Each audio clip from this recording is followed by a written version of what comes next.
In the afternoon session, we have with us very great and eminent personality, Professor Suhas Pashpande sir. And now I request Professor Kamlakar More sir to introduce our afternoon guest. More sir, please. Okay. I'm very happy to introduce Professor Swayam Courses sir. He is very dynamic young professor of our university. He has very good experience with teaching, research, and technology. Sir is belonging to the Department of Computer Science, and sir is having more than 20 years of teaching, technology, research experience. Sir is also having very good rapport in campus as well as in India. He is also acting as a coordinator of National Resource Center, University Grant Commission, HRDC, Sant Gadge Baba Amravati University. Coordinator of EGC Swayam, Sant Gadge Baba Amravati University. He is also worked as a course coordinator of online refresher course uploaded in Swayam platform as a part of ARPIT scheme of MHRD. And most importantly, sir is honored with the Best Teacher Award by Sant Gadge Baba Amravati University. And twicely he has selected as a sectional committee member ICT Indian Science Congress. So with this brief introduction, without taking much time, I request Professor Suhas sir for his talk. Thank you, More sir. Thank you for a nice introduction. So today I will be talking on designing MOOCs for the people. Like so, initially, as discussed with Dr. Wadegaonkar sir, he wanted to give a kind of what you can say introduction for developing our own MOOC courses. So accordingly, I have scheduled this lecture. I have actually prepared this lecture. I'm sharing the screen. I'm sure the screen is with. Yes, sir. Yes, sir. Yes. Thank you. Thank you. So, as mentioned that Dr. Wadegaonkar sir has discussed with me, and he wanted to prepare the participants of this course so that they can develop their own MOOCs. I am sure that many of the participants are already aware of what are MOOCs. Okay, many of you might have already completed some MOOCs courses on different MOOC platform like Swayam or maybe some other platforms. So what I will be doing here, I will be giving a very brief introduction about what is Swayam, what is MOOC for those people, of course, who are not aware of these MOOCs and Swayam, right? And then the next important part of this presentation would be how to develop the learner-centric MOOCs or some other courses, some e-contents and just like that. We all are very much aware of how technology has affected our lives. Okay, especially this pandemic has really given us the opportunity to use the ICT in our day-to-day life. Okay, so almost everybody from all our faculties are using ICTs in one or different formats, right? So here we will be discussing about how to design quality contents, e-contents for not only for MOOCs, for other courses, even including the learning management systems like Google Classroom or something else. I usually begin my lecture on this topic with this particular image. It gives us a scenario about what is the present status of institutional learning. So here you can see in this image that the professor or the teacher, he is telling his students that I expect you all to be independent, innovative, and critical thinkers. Okay, who will do exactly as I say. Now see, there are two parts of this sentence. Okay, half part he is very much expecting from his students that they would be independent, they would be innovative, they would be critical thinkers, and immediately in the next part of the sentence he is saying that who will do exactly as I say. Now our present education system is something which is like this only, that the students are expected to do exactly what their teachers are telling them to do.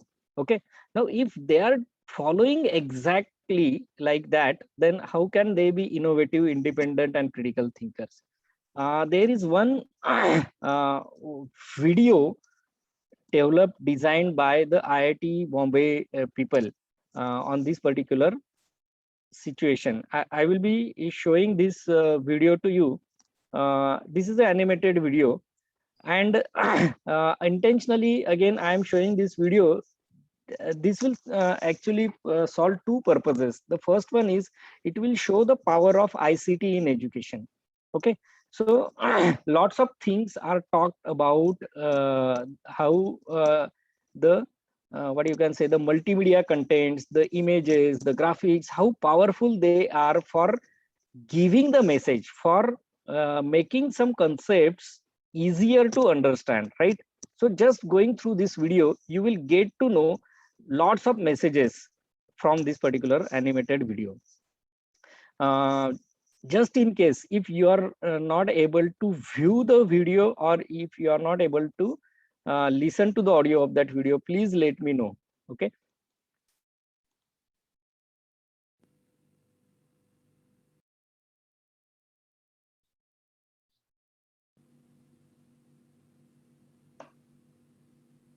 Sir, sound is not audible, sir. Yes, it is yet to start. Yeah, yes. Waiting! Thailand! Yes, it is now audible.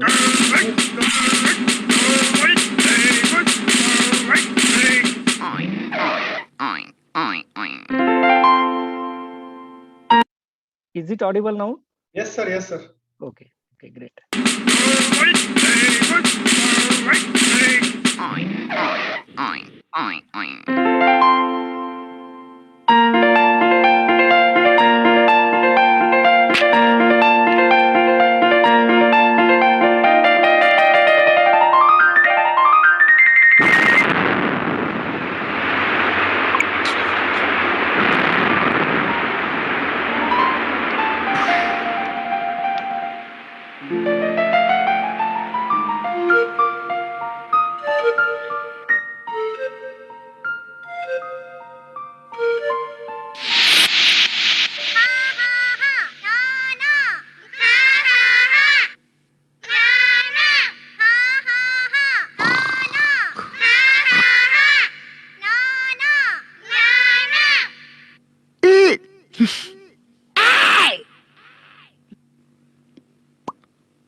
Now, the basic understanding of the basic method of calculation of the merit of the extending I don't write and you repeat. Now, the basic merit of the extending I don't write and you repeat. Calculation of the merit of the extending.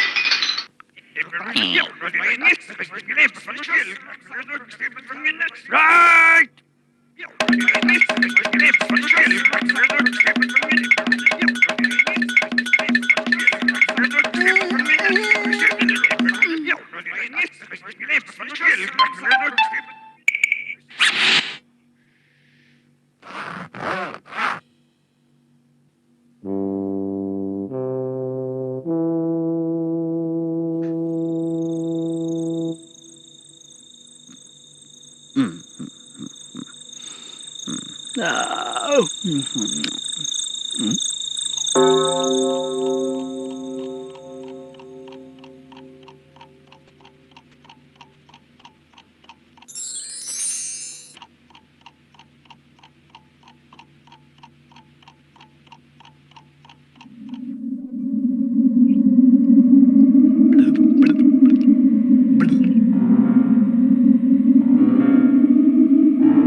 Okay. So as I have mentioned earlier, that this video is supposed to give some kind of messages about the present learning system. Of course, I'm not blaming this learning system. There are certain, what you can say, limitations on providing various kinds of innovative methods in the classroom scenario, right? So here you can see that the students are not really given more opportunities to ask the questions, to use their own brains and something like that. I'm sure that you have got lots of messages from this video. So we'll see now here uh, what basically is the conventional teaching method, what is the traditional teaching scenario. So in this scenario, the teacher is the controller of this entire learning environment. The power and responsibility are held by the teacher. So it is the teacher who decide which topic will be taught today, how much time it will be taught, at what time I will be taking the lecture. The timetables, of course, they are decided by the teachers itself. The teacher play the role of a instructor, of course, in the form of the lectures, and he is the decision maker. Now, of course, they regard students as a knowledge holes. Of this is a somewhat controversial statement, but it is mentioned by this person. Okay, so which is need to be filled with the information. In short, the traditional teacher views that it is the teacher that causes learning to occur. See, we are not saying here that yeah, it means whatever is mentioned here, it is the teacher that causes learning to occur, but it's not always the same. Learning is mainly associated within the classroom in this scenario. The lessons content are considered to be the most important. This is essential. This is important here, that during our traditional teaching scenario, what is being taught in the classroom, what is the syllabus? So whether my syllabus is completed or not, what contents I am going to teach, that is more important. And in this scenario, the students master the knowledge through drill and practice. Okay, and of course the common sitting arrangement here is in rows. Now we will talk about the another pedagogy that is called as student centered teaching. Okay, in this case the role of the teacher is changed and it is that of a facilitator and guide. Okay, students are in control of their own learning. This learning may be independent, collaborative, cooperative, and competitive. The utilization and processing of information is more important than the basic content. See, this is again important here, that in earlier case we have seen that what contents will be taught today, who will be teaching it, at what time I will be teaching, and this everything is important. But here in this case, the students are in control of their own learning. So they may decide which concept they are going to learn today, how they will be learning it, how they are going to process this information. Okay, so that is more important and emphasis given is given on that. Now here learning is not really learning do not really happen due to the teaching of that particular teacher. Here the students are engaged in constructing their own knowledge. So of course this is somewhat a kind of experiential methodology. So in this case learning happens outside the classroom. Okay, so it is not necessary that the student should come to the classroom and they should learn everything. Okay, so there are certain concepts the students may learn, they can learn outside the classroom also. Now here for this scenario, the ICT enabled teaching learning pedagogies are at the core of this approach. Now how this is possible? So blended learning and flipped classroom. Uh, of course, I'm sure that many of you are very much aware of these two concepts. Blended learning is where we mix these technologies, okay, these ICT enabled pedagogies along with our traditional teaching learning scenario. The theme here is that, of course, teaching learning with the conventional teaching learning is at the core, no doubt. We are not going to replace it, we cannot replace it, but then we can blend the technology along with this conventional teaching scenario. Okay. And flipped classroom is where the projects are done in the classroom, and the learning, that is the theoretical concepts, they are learned at their home. The students learn at their home, and whatever the experiential things are there, that is done in the classroom under the supervision of their teacher, right? Now there are several initiatives like e-learning, e-content, audio video courses, e-books, and lot many things that we are using since several years. Okay, one of them is MOOCs, which is gaining popularity over the last few years. Now, why the world have reached up to this particular scenario, that we will see here. There are certain challenges before the higher education system.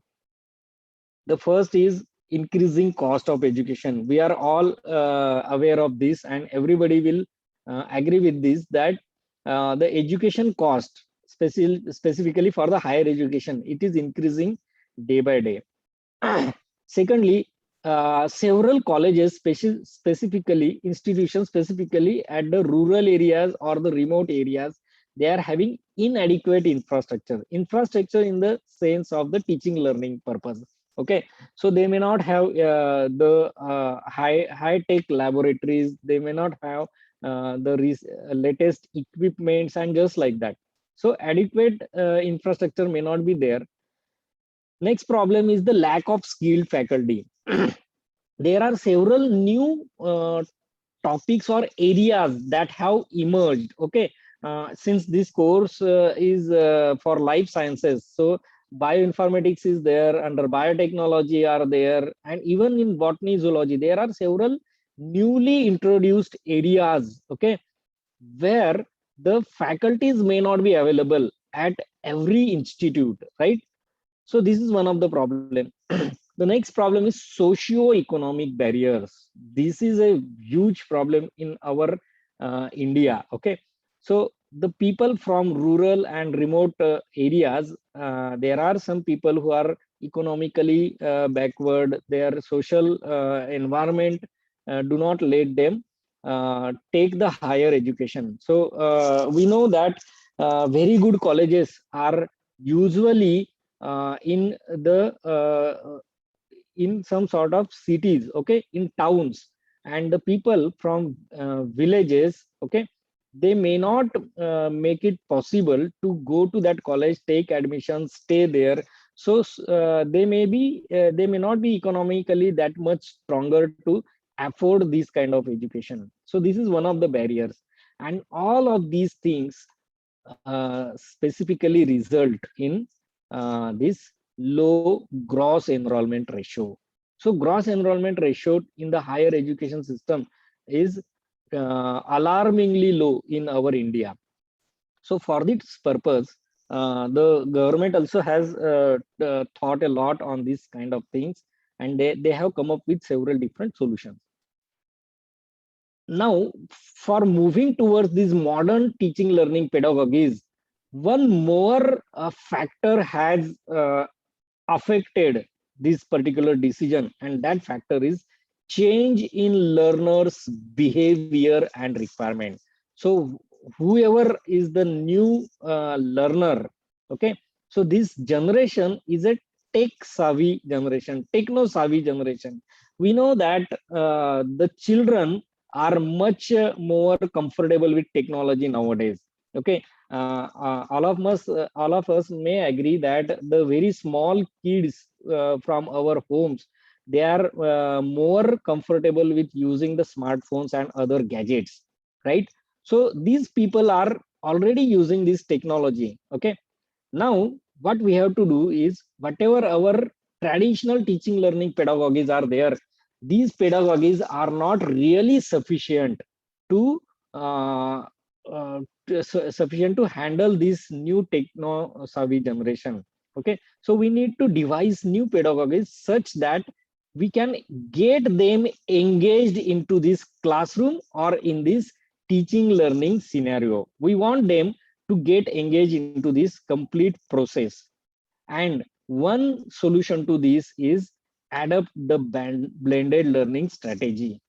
blended learning in the sense that, of course, we will stick up with our classroom system, okay, but along with this classroom system, we can blend some technology. And of course, over the last 2 years, we have seen the huge use of these technologies in our day-to-day teaching learning, right? So we are already blending this particular technology. And second part is the flipped classroom. Usually what we do, we teach the basic concepts, introductory concepts in the classroom, and we give the projects and other kind of experiential assignments to the students for doing it at their home. But flipped classroom suggests that we should reverse it. So the students may learn the basic concepts and introductory concepts at their home using whatever these blended learning techniques were there, okay, maybe videos and other material. But whatever the projects are there, the projects the students will perform in the classroom, in the institution, under the supervision of their teacher, okay. So as I have mentioned, that we need to devise new strategies for teaching learning purpose, and e-learning is one of them. Now e-learning offers this opportunity for large number of learners to learn the same concept. So it may be possible that there is a teacher who is very expert in a particular domain, okay.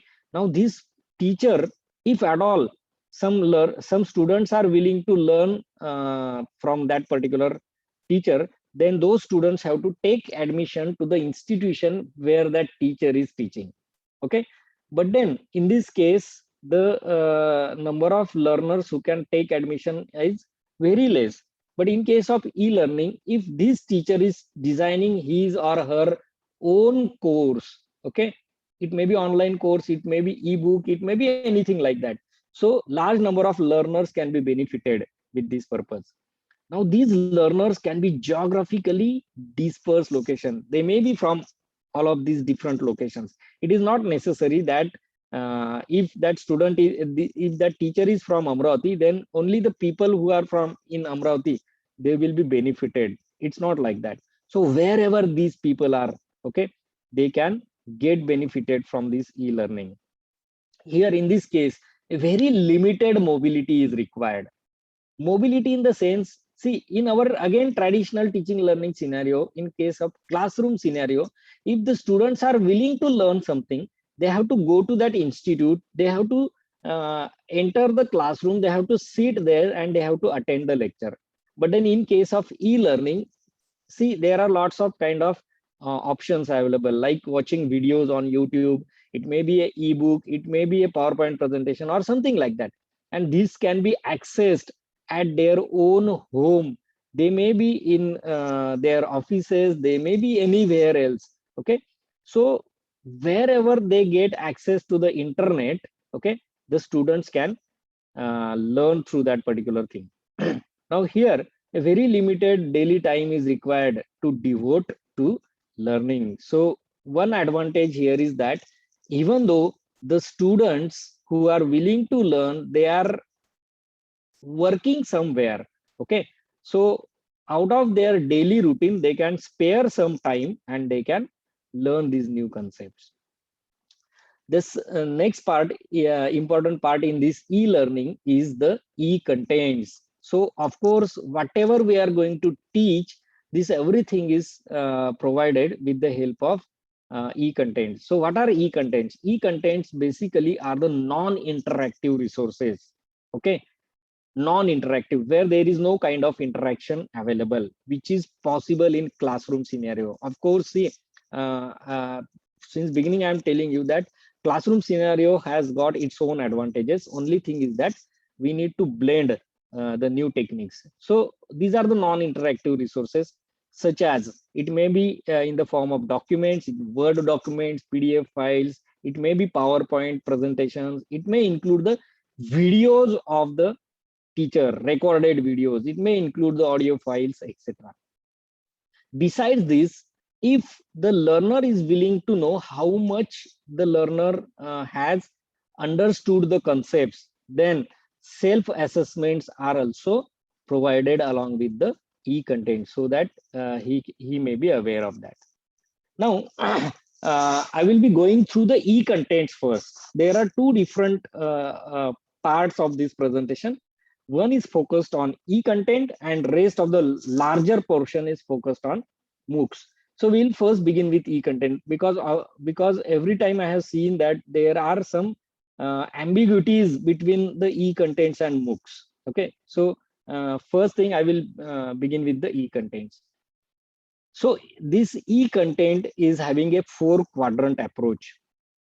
The first quadrant of e-content, whatever the e-content is developed by someone else, or being a teacher, we are also developing our e-content.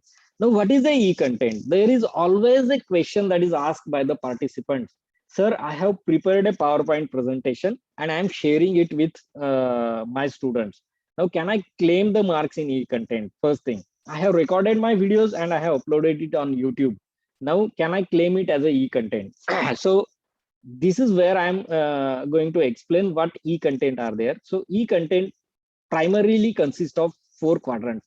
The first quadrant, as mentioned here, is the e-content. So what does this e-content consist of? It consists of the self-instructional material, okay, in the form of ebooks. It may be PDF, it may be document, it may be illustrations, it may be presentation. So the reading material, in short, reading material which are designed by myself. If I am a teacher and if I am designing the e-content, then this material is developed by myself, my own material, which is specifically for reading purpose. Okay. Second quadrant is known as e-tutorial. Here, this is most important component, the video and audio content of the teacher. Now, if I have designed some e-content, then my video, I will record my video on some concepts and I will share it. Then this video may be, it may consist of different animations, it may consist of simulations. See, if it is a practical course, then virtual labs are also available. So it can include this everything. One very interesting thing here is that we can have the transcriptions of the videos also. So you can download it. The third quadrant consists of the web resources. So this is called as additional reading material that do not belong to me. Okay. So in first quadrant, whatever the e-content is available here, this everything is designed by myself. Okay. And in quadrant 3, I am giving some relevant resources, some open content, some articles, some Wikipedia, etc. So I can give the links here for additional reading purpose. And the fourth quadrant consists of self-assessment, where we can provide the MCQs, quizzes, the short and long answer type questions, various kinds of assignments. Only thing here is that this is a self-assessment. Okay, self-assessment in the sense that there will be nobody to evaluate.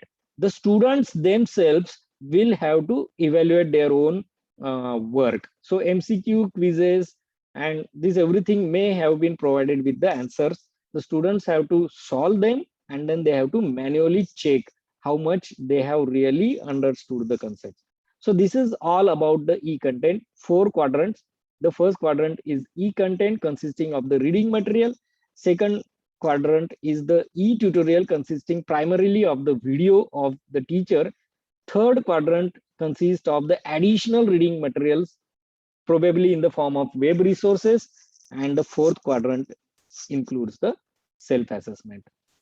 The same thing I have explained here, quadrant 1, 2, 3, and 4. Okay. Now, what are the various online resources? So, NPTEL is one of the most, what you can say, maximum resources are developed by NPTEL. Okay, you can go to the YouTube. There are several channels which are developed by different people, and they keep on providing knowledge to the people. Then EPG Pathshala is one of the initiative of government of India again that provides the online resources, and there are many more such online resources. All of us are very much aware of that. I have taken the screenshot of some of the samples. So this is a NPTEL channel on YouTube, and this is a person from IIT Bombay or somewhere, and he is teaching physics. So there are so many lecture videos that are already available in different channels on YouTube. So this comes under the online resources.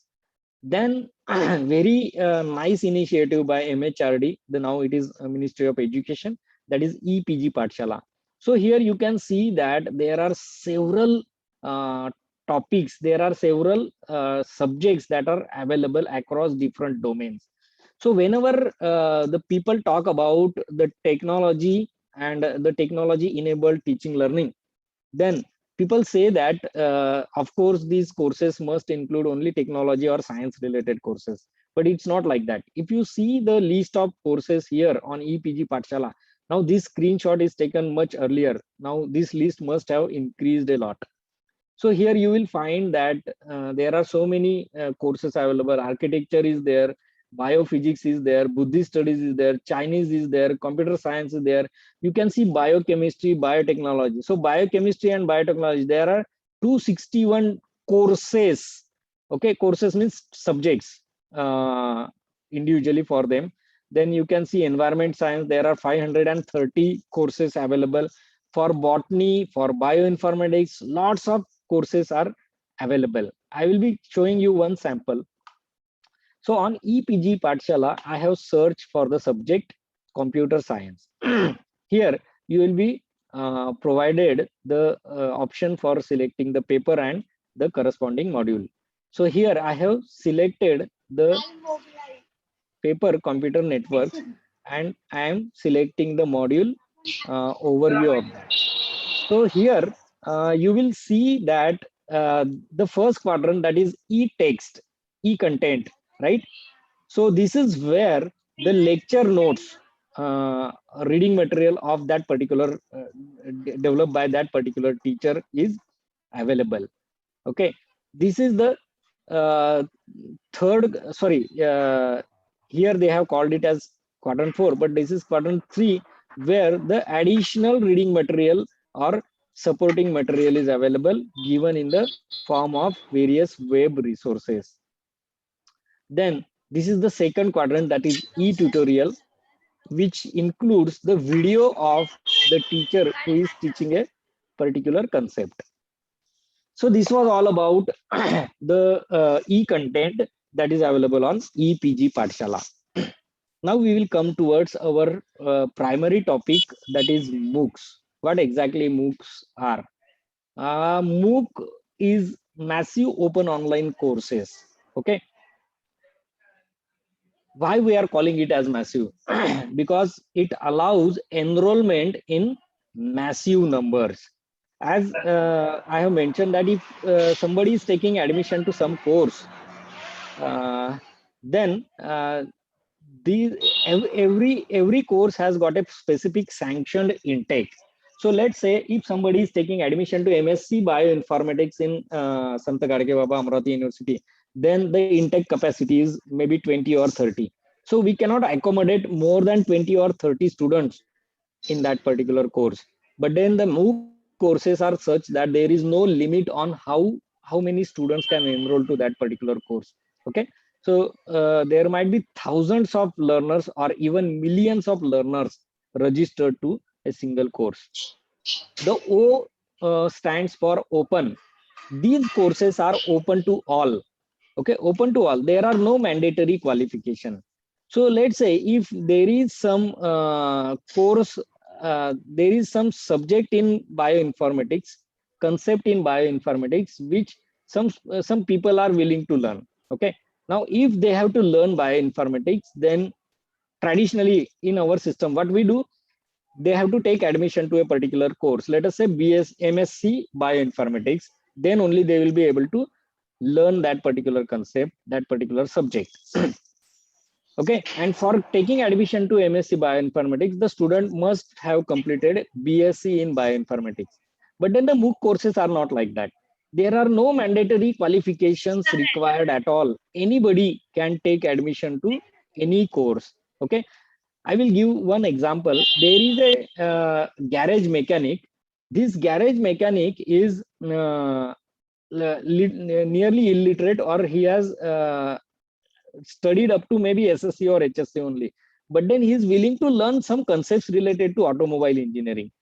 So here the MOOC can help that person. So whatever the courses related to that automobile engineering are there, this garage mechanic, despite of his educational qualification, he can join and he can learn it. The second O stands for online. These courses are fully online. Okay, you need not go anywhere into any specific institute or any specific city for learning these things. So everything is available online. Okay, and the last C is where the MOOC is different than that of typical e-content. Okay, we have seen in case of e-content that there is no specific syllabus, there is no specific what you can say schedule, that it will begin at this date, it will end at this date, and there is no exam. Now if I am talking about a course, traditional course, what happens? This course has got a specific title of the course. This course has got a syllabus. This course has got a schedule. So when this course will begin, when this course will end, and of course throughout this course, several kind of assessment, we call it as internal assessment, is carried out with the help of different tests and exams, right? And at the end there is a final examination. We call it as an external examination. Right now, MOOCs are exactly in the same manner. They provide the learning in a structured manner. Okay, and that's why these they are known as the courses. And if the students who have registered to these MOOC courses, if they are successfully passing the final examination, okay, they also get the certificate, passing certificate, which is not possible in terms of the e-content. So let us imagine that I have studied some concept related to bioinformatics by watching several videos on YouTube, by reading several ebooks and research papers, and just like that. So I have mastered that concept in bioinformatics. But then, do I have any kind of certificate? Of course, I do not have any kind of certificate. But in case of MOOC, you may get that certificate. So online courses are aimed at, so MOOCs are the online courses that are aimed at unlimited participation and open access via the web. This is where the solution to that less gross enrollment ratio can be found. So that those students may be from remote areas, they are working in, means they are farmers, they are working in some industries, they are working in some offices. So anybody can learn through these particular courses.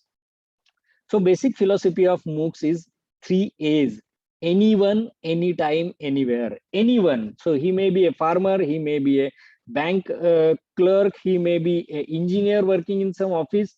Anybody can take admission to any course on MOOC. He can learn at any time because it is completely online. So it may be possible that the bank clerk is busy for the day hours, from maybe from 10 to 6, and he gets time only at night after 8 or 9 p.m. So of course it is possible because it is available anytime and anywhere. So wherever you are, since it is completely online, you can get access to the contents. So anyone, anytime, anywhere. Now, as we have mentioned, since it is a course, every MOOC is supposed to have a start date and end date. This course contains everything like content, collaboration, and assessment. The MOOCs are launched by several reputed institutions like MIT, Harvard, Stanford, etc. So edX is one of the MOOC platform. I'm very sure that many of you have completed some courses from some of these MOOC platforms. So edX is offered by the MIT. The Coursera is provided by the Stanford University. MOOC.org by edX and Google. Besides this, several private MOOC platforms like Udacity, Udemy, Unacademy, Khan Academy. Okay, And for our India, the Swayam is a MOOC platform which is offered by the Ministry of Education. These are the attributes. So if you look at all of these other MOOC platforms, then here you will see that most of them are involved somewhere in some sort of what you can say, they are earning money through some different sources. But then Swayam, which is a government organization, you can see that it is a non-profit organization. Okay, all courses on Swayam are free, so you may join any course without paying any fee. Okay, for joining the courses, for learning the entire course. Of course, if you are willing to get the certificate of that particular course, then you have to appear for the examination, final examination, and that examination fees you have to pay. Okay, and it also provides the institutional credits, so student can earn credits from Swayam. Okay, now the Swayam courses are classified according to these three criterias.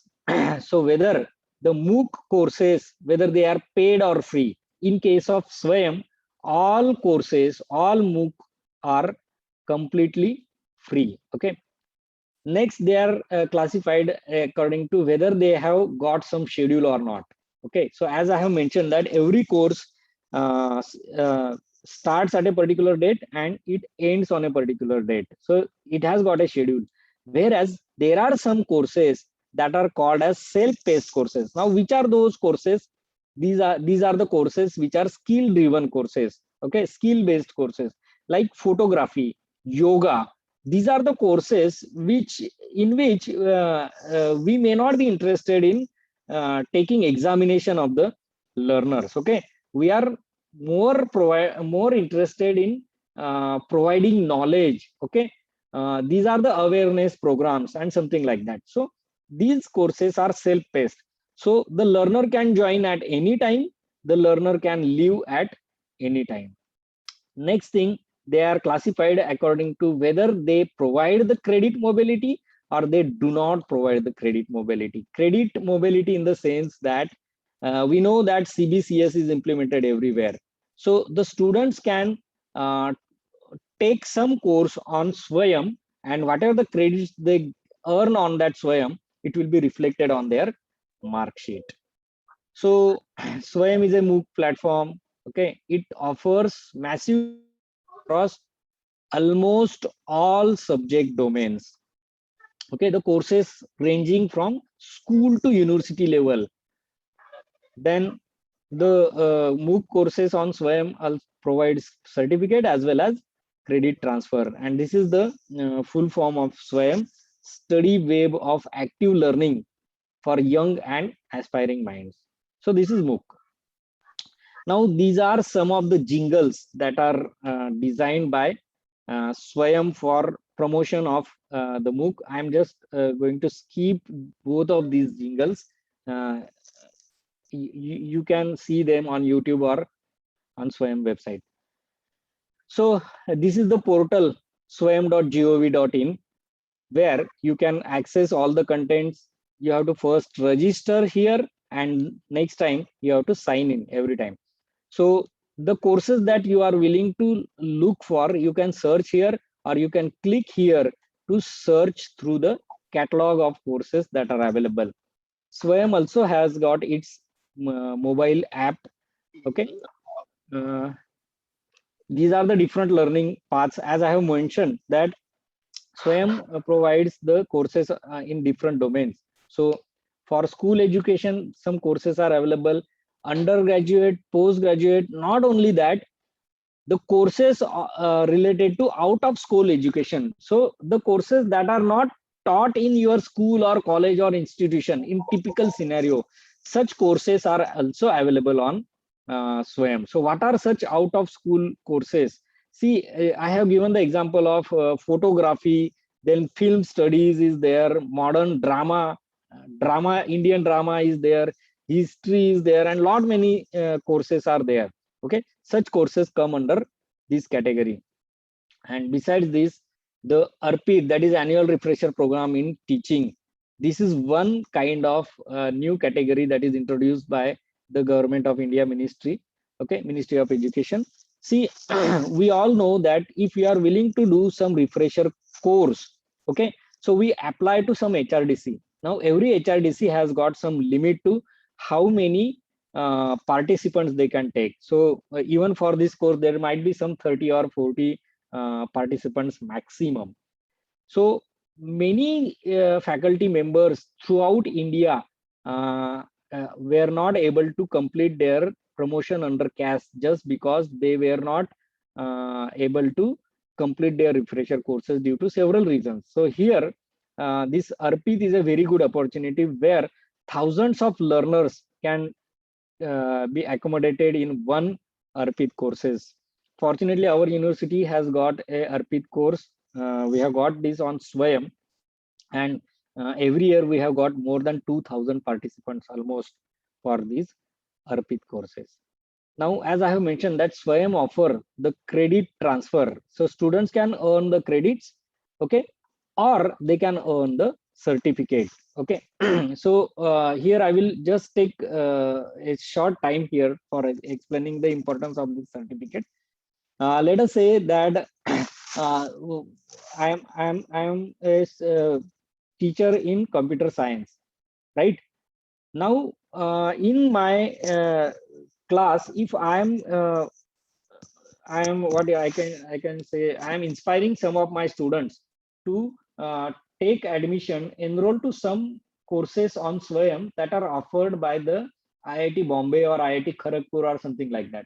So at the end of their MSc, when they are going to the industry, they will be having some 3 or 4 certificates from IIT Bombay. So naturally, their chances of getting selected is much brighter. So I always tell my students to complete some courses. Now, who is designing these courses on Swayam? Who are designing these MOOC courses, right? So for that purpose, there are some national MOOC coordinators nominated by the government of India. Okay, so NPTEL is there, UGC is there, CEC, Consortium for Educational Communication, and just like that. So I will just show you the list of them. So here you can see that the first, that is UGC, is a national MOOC coordinator. It is responsible for developing the non-technology postgraduate courses like MA, MCOM, okay, such kind of courses. They is responsibility of UGC. CEC, Consortium for Educational Communication, they have got the responsibility for developing non-technology courses for the undergraduate degree programs like BA, BCom, and something like that. Then IGNU has got the responsibility for developing the diploma courses and certificate courses. NPTEL is responsible for technical and engineering UG and PG degree programs. Now, why I have added this particular slide here? See, from this point onwards, we will be discussing on developing the MOOC by ourselves. See, these courses, these MOOCs are developed by the teachers like we people only, right? So if at all I am willing to develop a MOOC course, then whom should I approach? So if I am developing a MOOC course for the people, for the students of BA, Bachelor of Arts, then of course I will communicate with CEC. If I am willing to develop technology related course, then I will contact NPTEL. So these are various national MOOC coordinators. Now, for implementation of Swayam, the UGC has published its regulation in 2016, and these regulations are known as Credit Framework for Online Learning Courses through Swayam. Okay, so according to this, UGC has mentioned that the Swayam courses can be counted towards credit transfer up to 20% of the total credits of this program. Now, during this pandemic, these are increased to 40%. So what the students can do, they can complete 40% of credits online through Swayam, right? And whatever they are learning on Swayam, whatever the marks they are getting there, these marks will be converted to their grades in their mark sheet. Okay. Now there are lots of hurdles for this. The most important thing is that some kind of amendments are required in the university rules, regulations like ordinances and everywhere for integration of these MOOCs. So far what we will do, we will keep this point aside about credit mobility. Okay. Now we will discuss about the okay. We'll see what is the format of this particular Swayam courses. The format of the Swayam courses is something like this. So if you have registered to one of the course on Swayam, then what you will be able to do, you will be able to see this screen here. This is the announcements, where the announcements related to courses there. This screen that you are presently viewing is the about the course. Okay.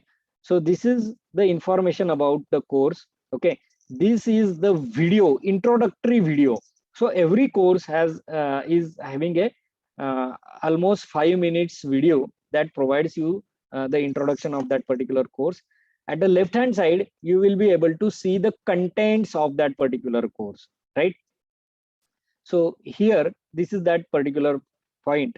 So you can see this is the course outline. These are the different modules. So introduction, then second module was academic professionalism. Under that, there is a topic academic leadership, and this is the video related to that particular topic. Okay. Then immediately next to that video, you can see the reading material related to that particular topic. So the reading material is of course available in the form of PDF files, which can be downloaded, it can be printed, and the learners can read it as per their convenience. Now this is the third part, and that is the discussion forum, where the students can interact with their teacher. We have seen the difference between the e-content and MOOC. So MOOC provides interaction between the learners and the teachers. So here they can get the they get the chance to communicate with the fellow learners as well as the teacher. As well as here you can see that some assignment is given. So this assignment is also part of that particular course. Announcements are available in this course. Then the students can see their progress through this particular tab. Fine. So this was just the format of the course. Now again we have I have shown this format so that if at all you are willing to develop some courses, we must be aware of what is the format of the course. Now I would like to say that if at all you are willing to develop some MOOC courses, then the first thing that you should do is you get registered to at least one course on Swayam, and you just complete that course. So you will get an idea about how the MOOC is, and then accordingly you can design your own course. Now we'll see how these Swayam and MOOCs, okay, how they are useful for we people, for our faculties from different subjects, okay, from different domains. So we'll see their importance and use for our career advancement scheme and for our appraisal purpose. Okay, so UGC through its regulation in 2018, okay, they have okay, I have given the reference of that. Now I have mentioned one thing related to ARPIT. This is an annual refresher program in teaching. Okay, annual refresher program in teaching. It is hosted by the National Resource Centers. These refresher courses are completely online. Okay, and UGC has circulated one letter regarding the equivalence of this ARPIT course. I am not sure whether some of you have completed some ARPIT courses or not, but then this ARPIT course is equivalent to a typical refresher course that you are doing in any HRDC. Now in CAS, you can see that along with all of these conditions, what we have to do is you must have attended one orientation course, or you must have completed one refresher, or anything from this, or you may have completed one MOOC course with e-certification or development of e-contents in 4 quadrants for a MOOC course. See, if you have even completed a MOOC course, then it is treated as a equivalent to 1 refresher, or if you have developed the entire course in for all the 4 quadrants, then again it is treated as equivalent to 1 refresher. The same thing is for academic level 11 to 12. Here also you will be able to see that the you must have developed at least 10 modules of MOOC courses. Okay, at least 10 modules. Similarly, for grade 12 to grade 13A, here also it is mentioned that you must have developed at least 10 modules in a MOOC course. Coming to the API's scores, okay. This is again mentioned in the UGC regulation 2018. Here you will be able to see that development of complete MOOCs in all 4 quadrants, right, which is a 4 credit course. In that case, you may get 20 marks in your API. Now let us say, designing a MOOC is a very tedious job. It is a voluminous task, okay, which is not really easy for a single person. Okay, I don't say that it is impossible, but then it is very difficult. So in that case, we may develop the MOOC courses in collaboration with more than 1 faculty members. So in that case, if you have developed 1 module in all 4 quadrants of that MOOC, we are going to see the 4 quadrants of MOOCs, then you will get 5 marks for every module. Okay. Now it may be possible that all the 4 modules are not developed by a single person. So if you have developed contents for that particular MOOC course in 1 quadrant, then for 1 module we get 2 marks. Now if you are a course coordinator for the MOOCs, then you get 8 marks for that 4 credit course. This is related to MOOCs. The same thing is for e-content also. So if you have developed complete e-content in all 4 quadrants, then you get 12 marks. Now if you have developed only 1 module in all 4 quadrants of that e-content, then you get 5 marks for that module. And similarly, if you have developed contents for 1 quadrant only, then you get 2 marks. And if you are an editor of that particular e-content, then you get 10 marks, right? So these are the importance of these MOOCs and e-contents for we people, for our CAS and APIs. Now, if we are interested in designing our MOOCs, then the next part of this presentation is dedicated to that only. So we will see now the life cycle of the MOOC.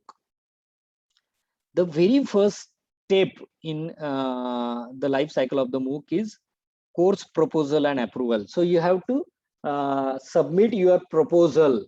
So whom shall I submit the proposal? Of course, I have to submit the proposal to the national MOOCs coordinator, one of the national MOOC coordinator that I have shown earlier. Then if I have got approval from them, then we have to start developing the course that I have mentioned. Now, at the same time, I have to get a consent from my university for credit transfer. Now, since these MOOC courses are offered on Swayam, okay, then if at all I am willing to provide credit transfer for the students, then my university has to give the consent for that. Okay, it is a simple consent letter. It's not a very tedious job. Then after that, once the course contents are developed, these contents have to be uploaded on the Swayam portal, and the announcement have to be made that this course is available on Swayam. Once the course is available on Swayam, the next stage is that the students can start enrolling or registering to this particular course, and the course delivery will begin as per the schedule. Here, the schedules are weekly. Okay, so if it is a 12-week course, then in each of the week, some specific part of the contents are uploaded. In the next week, the next part of the contents are uploaded, and similarly, a schedule is prepared. Now, during this course, the student activities and interaction goes on. Okay. So what kind of student activities? The student will log into that Swayam, they will open that particular course and they will access the course contents. Okay. The contents may be the video lectures, it may be the reading material. Okay. The students may complete the various kinds of assignments and maybe the MCQ test or something kind of assessments. And at the same time, you have to interact with the students also as a course coordinator. After the course is completed, at the end, there is a proctored examination. Now, we have seen that these MOOCs are offered as a course, and at the end of the completion of this course, we are supposed to give the certificate to the participant of this particular course. So naturally, unless and until these exams are taken in a fair manner, we cannot give the certificate. So the examinations are conducted in a proctored examination format, and the students have to go to a particular examination center which is nearest to them. There are thousands of centers across India, and they have to choose whichever is convenient to them, and they can appear for examination. And at the end, the students are given the transfer of credit if they are interested, or at least they are provided with the certificate. So this is the entire life cycle. The same thing is mentioned here. I will just go through this.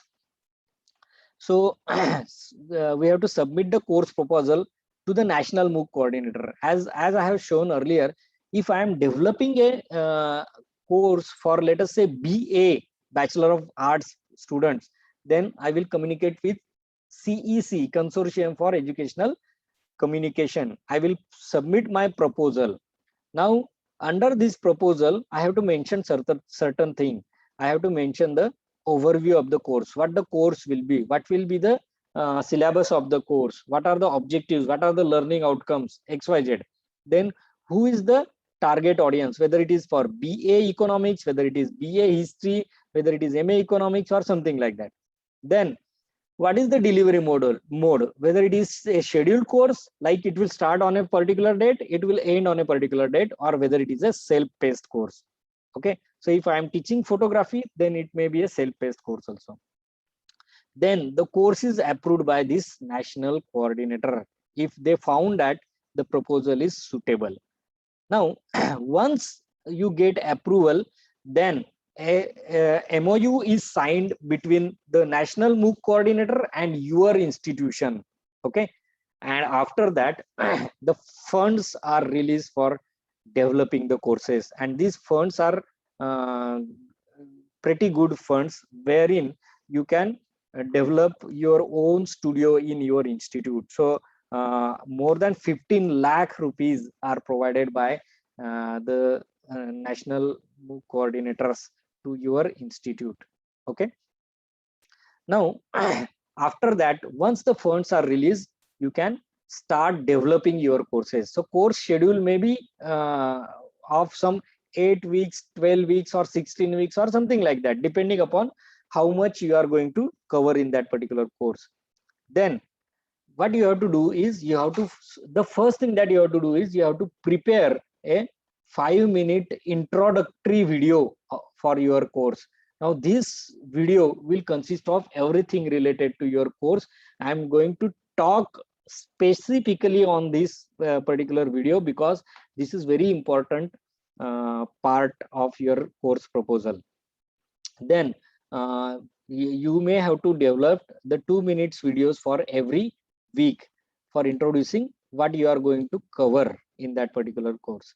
Then you have to design the activities for the students, like there might be assignments, there might be MCQ type tests, there might be some other kind of activities for the students. Okay, the same thing that you have to mention, self-assessment that you have to given here. Then the consent, as I have mentioned, you have to obtain a consent letter from your university. Now this is a lengthy process in the sense that for getting permission from your university, so you should start in advance if at all you are willing to use credit transfer on your courses. Okay, it may be your own university, and if your university is not allowing you for this purpose, then what you can do, you can collaborate with some of your colleague or friend who is from another university or institution, and they are allowing them for this credit transfer. Okay, then once the course is completed, development is completed, the contents are uploaded, and it is declared that this course is available on the Swayam. Now this announcement is made by the Swayam itself, as well as we have to popularize our own course. So this is all about uploading of the courses on Swayam.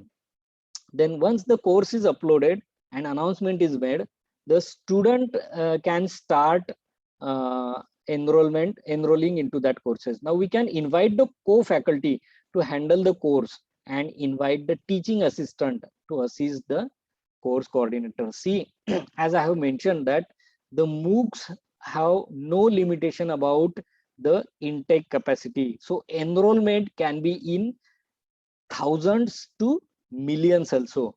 So for handling so many students, for handling so many queries, for checking their assignments and everything, it is not a job of a single person. So we may involve our colleague or some teaching assistant for this purpose. Then according to our schedule, you should deliver that particular course. Now these are the student activities. So we must notify to the learners. So when the course is about to start, whenever the new contents are uploaded, we must give a kind of notification that new contents are uploaded for this particular week. Then you may have to give the announcement that the test is scheduled on this particular date. You have to submit it before this date, which is the last date, and something like that. Then you have to handle the discussion forum, discussion among students, teachers, and fellow learners for answering their queries. Then the weekly assignments. Okay, so this everything you have to do during the conduct of the course. Then at the end, proctored examination has to be there. So learners get weightage for each activity, like their assessment, the submission of assessment.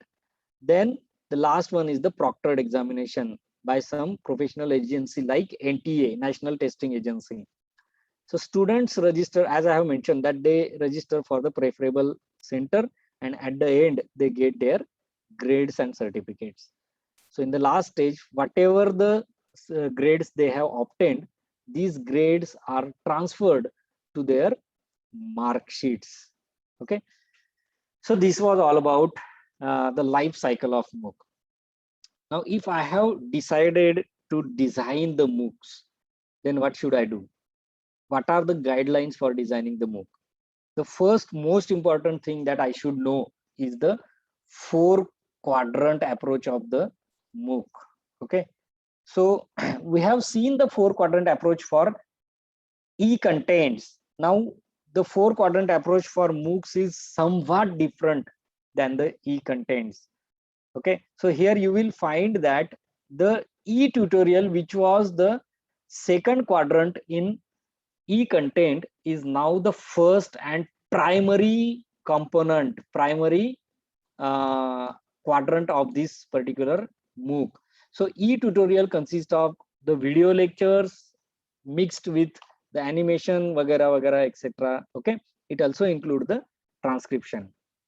Then 2nd quadrant is now the e-text, or you can call it as e-content. Okay, this includes the self-instructional material. Okay, e-books, illustrations, case studies, open source contents. Now here you will find that the 2nd quadrant consists of the reading material which is developed by the teacher who has designed this particular course. Along with that, we have to provide the additional reading material in the form of the web links or etc. Okay, this everything comes under this quadrant 2 only. 3rd quadrant is where the interaction is provided between the learners and the faculty who has developed this particular course. So this discussion forum provides a platform for raising of doubts and clarifying them. on a near real-time basis. So just like in a classroom, if somebody has got a query, that what that student do, that student may ask the query. Now if the friend of that student know the answer, that friend can give the answer to that student, or even the teacher may also answer the student. The same thing happens in this discussion forum also. So when somebody put up a query on this discussion forum, the teacher as well as the fellow learners can communicate with them, right? And the fourth quadrant again is different here. There in case of e-content, this quadrant was self-assessment. Now here it is assessment. So this is the assessment by the course coordinator, right? So throughout the course, okay, throughout the course, there are several assignments given to the students. There are several tests. This test might be of multiple choice questions. It may be fill in the blanks. It may be anything like that. Okay, so these are different kinds of assessment methods. So just remember these four quadrants. So quadrant 1, 2, 3, and 4. Now we need to know some concepts related to this. Host institution is that institute who has designed this particular course. So if I have designed a course, so my institution, that is the Sant Gadge Baba Amravati University, this institution will be the host institution for this particular course, and parent institution is the institution where the student has taken the admission. So let us imagine that I have developed a course, offered a course on Swayam. So my university is the host institution, and one of the student from Assam, from some particular college in Assam, he has taken admission to that particular course on Swayam. So his institute, his college will become the parent institute, right? Now there is a principal investigator for every MOOC. Okay, now who is a principal investigator? The subject matter expert belonging to a reputed educational institution, identified and entrusted with the task of developing and delivering MOOCs. Okay, so for a particular topic, for a particular subject, the expert in that particular domain is identified, and this person is called as a subject matter expert. I will just briefly go through this ADDIE model for e-content development, because I have to show you, I have to demonstrate one tool for designing these videos also. So this is very important, the ADDIE model, which goes through some number of steps: analysis, design, development, implementation, and evaluation. This is not only for MOOC development. I have used the word for e-content development. So even though I am developing e-contents which are supposed to be distributed to my students on maybe on my website, maybe through some LMS like Google Classroom or Moodle or somewhere.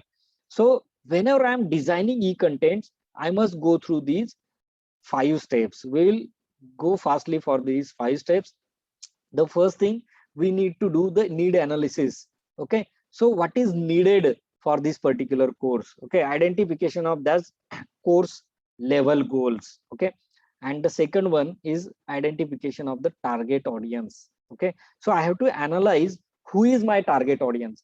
See, I always give example of the say one course. Let's say I am teaching the course of cyber security. I am developing a course on cyber security. Now, if my target audience is the school going kids of primary level, means from 5 to 10, or maybe from 5 to 8, okay, then in that case, these cyber security concepts will be very primary, where I will be teaching them what are the threats, what I should do, what I should not do. Most of the time, I will be using some different kinds of images, okay, cartoons, maybe some animations. Okay, now let us say that I am designing this course for some course in graduate student for BSc in computer science, same cyber security. So here I will be including some technical things, right? So my course will now not consist of the cartoons and everything, but then it will include some technical things. And if I am using the same course for some postgraduate engineering students, then naturally these contents of my course will be highly technical, right? So this analysis has to be done before you start developing your course. Then the courses, some courses are called as perform courses, whereas some courses are called as inform courses. Inform courses are those where I have to teach the concepts, whereas perform courses are somewhat skill based courses. Just like, let's say, drawing course, I'm using some drawing course. So in that case, naturally I will be focusing more on that practical work, whereas inform course I will be more focused on teaching or explaining the concepts. The second stage is design. Now once this everything is decided, I have to design the structure of the course. What will be the syllabus? Okay, what will be the instructional delivery and evaluation strategy? How I will be explaining one particular course, how module. I will be how I will be developing that particular module. Whether, see, the introductory part will be somewhat less complicated, but then if I am teaching some complex concepts, then in that case, rather than having just only my video lecture, what I can do, I can embed some animation, I can include some videos which are practically shown the demonstration, and just like that, right? So these instructional strategies I have to decide, okay, in advance. Then we must prepare the visual and technical design in advance, okay, just like the PowerPoint presentations and everything. Now outcome of this step is the blueprint. So blueprint of your course must be ready before you start developing it. Just like whenever we are building a particular we are constructing a particular building, okay, then in the beginning, before I start constructing that particular building, we make a kind of plan from the architect, right? And the entire structure follows whatever is mentioned in that particular plant. So the same thing is here also. You should spend more time in this design. And now development is where you follow that particular blueprint from that particular design. So this is where you have to develop the actual contents, okay. Here you will see the script. So script designing is also important. I will be talking on that. Now this is the implementation where the material is distributed to the learner. Now this is where the actual course is conducted. And in the last stage, evaluation. Now remember, this evaluation is not the evaluation of the students. This evaluation is the evaluation for the contents that you have prepared. So it determines the adequacy of distributed materials. So it may happen that, let's say, if I have designed 12 modules, and after taking exam for all of the 12 modules, I have found that most of the students have failed or secured less marks in module number 4 and 5. This indicates that I may have provided less material in module number 4 and 5, and I must simplify those two modules, right? So material is to be revised at all stages based on the feedback. The feedback can be taken explicitly, or it can be obtained by analyzing their performance in various assignments, okay. Now the same procedure is mentioned here. The very first stage, you have to submit a proposal, which is also called as expression of interest for designing a MOOC. This requires undertaking from your host institution. Now once you submit the proposal to the national MOOC coordinator, this proposal is evaluated. Now how the proposal is evaluated? Based on what criteria? So what are the contents of the course that you are going to cover? This is the primary component, of course. Then the quality of sample. Now which sample? This sample is the introductory 5-minute video. So based on that, the evaluation is made. Then the reputation of institute. So see, let us say if the person from IIT Mumbai, if this person is submitting a proposal then naturally the chances of this course getting approved are more. Whereas if I am submitting the course, then I have to prove myself. Then the third case, the acceptance, where the funds are released. Then creation and uploading of course content, and fifth is conduct of the courses. Now, if I have decided creating a MOOC, then the first thing that I need to know is I must learn about what is a MOOC. So for that purpose, the first thing that you should do is participate in a MOOC course. You take admission, you enroll into at least one course in MOOC and get an experience about how the MOOC is.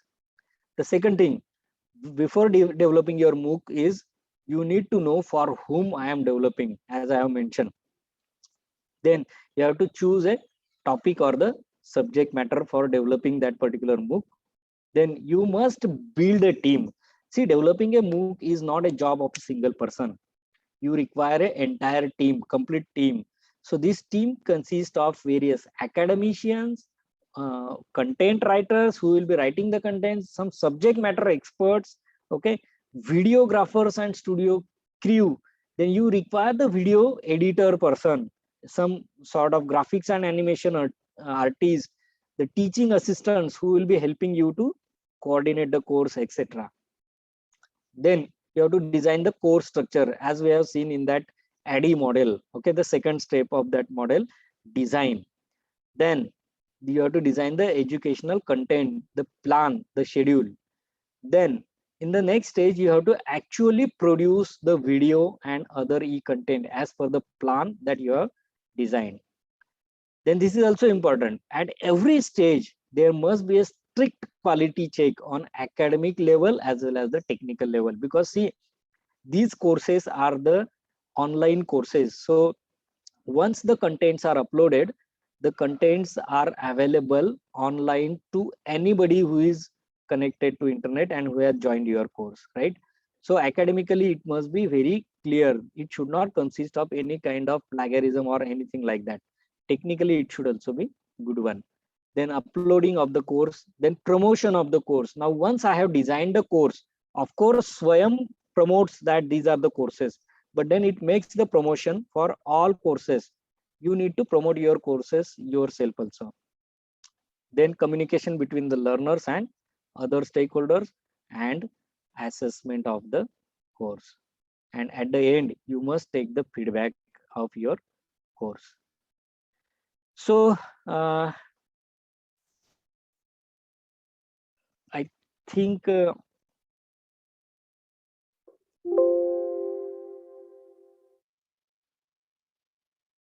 okay, shall we take some break for some 5 minutes, or shall I continue? Because I may need some at least half an hour, more than that maybe. Sir, what should we do? Shall we take a break of some 5 minutes, 5 to 10 minutes, or shall we continue like that for more than a half minute, at least half hour at least? So please continue, please. Okay. Okay, so we will continue. So you can take 10 to 15 minutes break and you can continue. Okay, sir. Okay, okay, sir. Fine. So we'll take a minute Sir, break. there is already a break of 10 minutes from 4:30 to 4:40. Okay, great. Then there will be an just a second. There will be hands-on assignments on live session 2. Yes, madam. What we will be doing? I will be finishing this topic, and then immediately I will be demonstrating about how to edit your videos using one particular video editor. So you can design your own videos. So that's why I have said that I will need more time. So we'll take a 10 to 15 minutes break, as Dr. Vadegavkar sir has mentioned. We'll join back at 4:45. Is it okay, sir? It's fine, fine. Yes. Sure. Okay. So sharp 4:45. We'll be back. Yes, sir. Another one small assignment is already in your classroom that you can do at your own pace when you get a time. Okay, that is about the effective presentation. I want that you should go to this presentation before you start your preparing your seminars. Is it okay? So in your classroom, I'm audible? Hello? Yes, Yes, sir. Yes. Yes, Ah. sir. Sir, there is one classroom for MOOC. For classroom, there is MOOC course development. It's fine that Dr. Suhas is taking. From my side, I think you might have, there may be one. Not yet. We have not yet got. Not yet. Okay, no problem. Even if it comes, then you can do it whenever you want. But I want that you should do it before your seminars. Okay. Okay, fine. Okay, sir. Okay. Okay.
तो हम आगे तो हम अभी नागपुर आगे फिर से वही चिड़चिड़ की वही चिड़चिड़ापन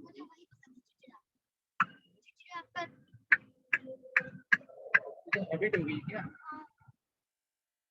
जब कभी शांत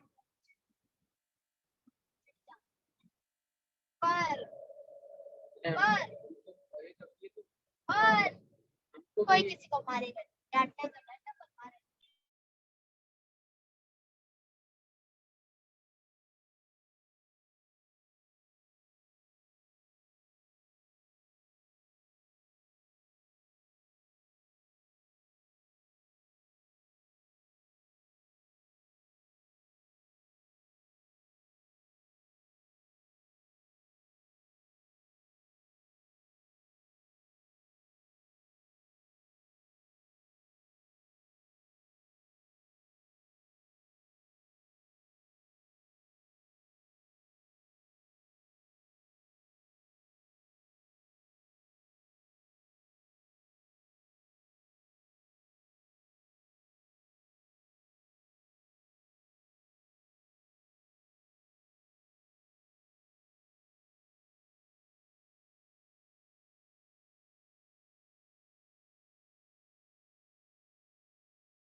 Okay, shall we start? Yes, sir. I think so. Yes. Okay.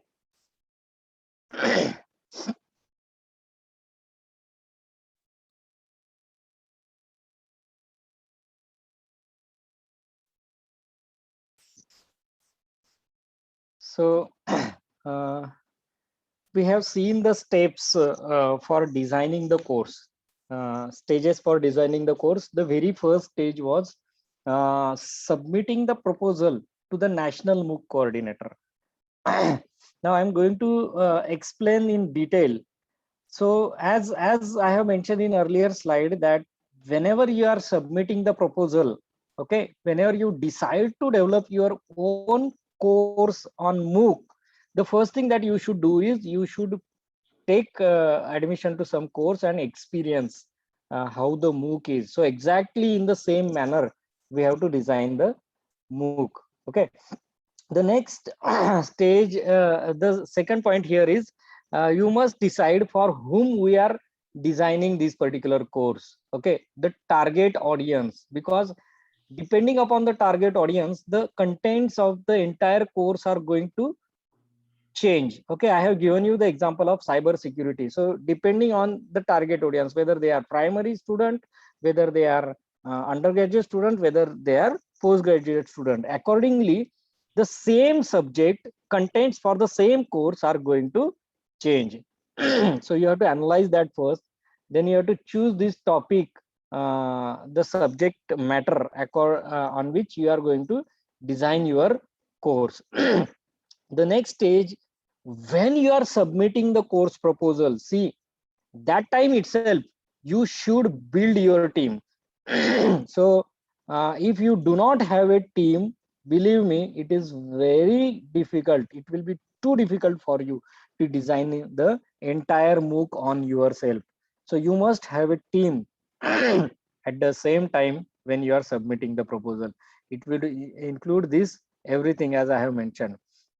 Now uh, we have mentioned here, the videographer, studio crew, video editor, graphics animation artist, from where I'm going to find these people? So I may be in a place, in a city where there are no such professional people who may help you in doing this.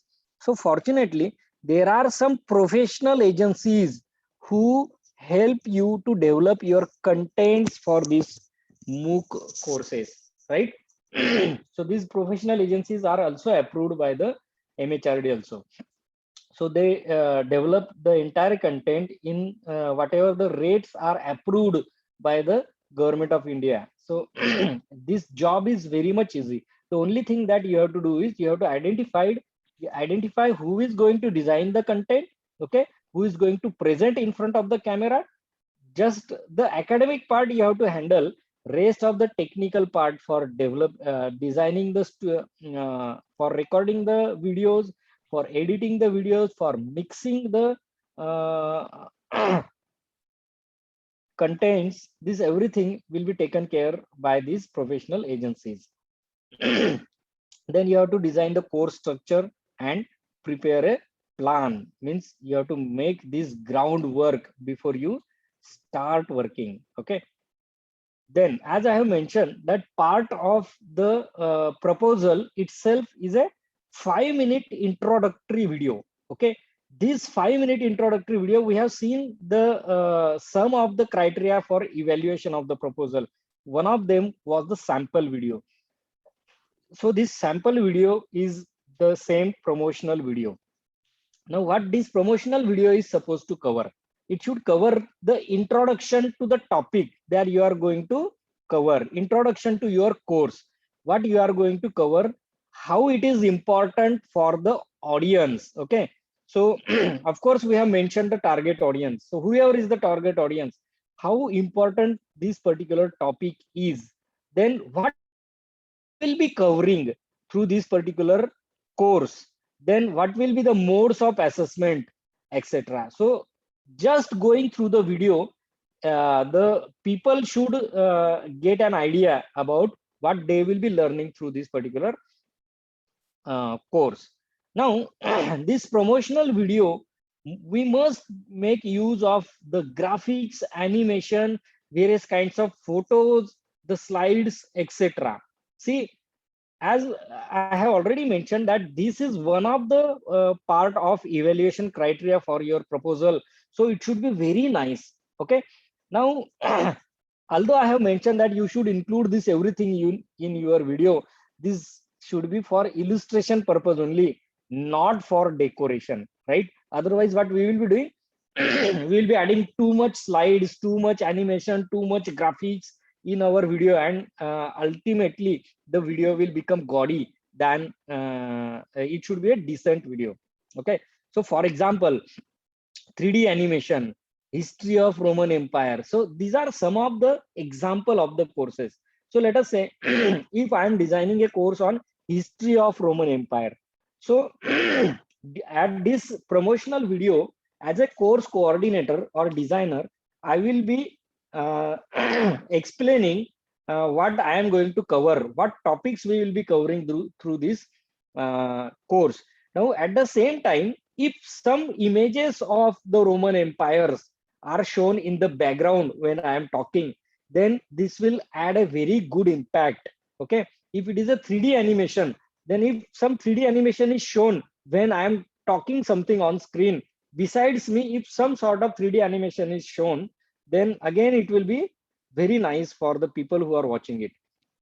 Now, this video should not be a very lengthy video. Okay, the duration which is expected for this promotional or introductory video is from 3 to 5 minutes only, not more than that. So it is a kind of trailer. I'm sure that all of us have seen the trailers of the movies.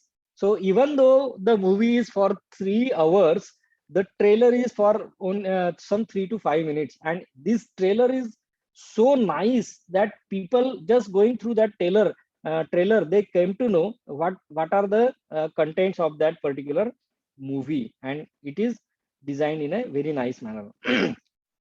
So the promotional video is a primary aspect in the evaluation of your proposal as well as the promotion of your course.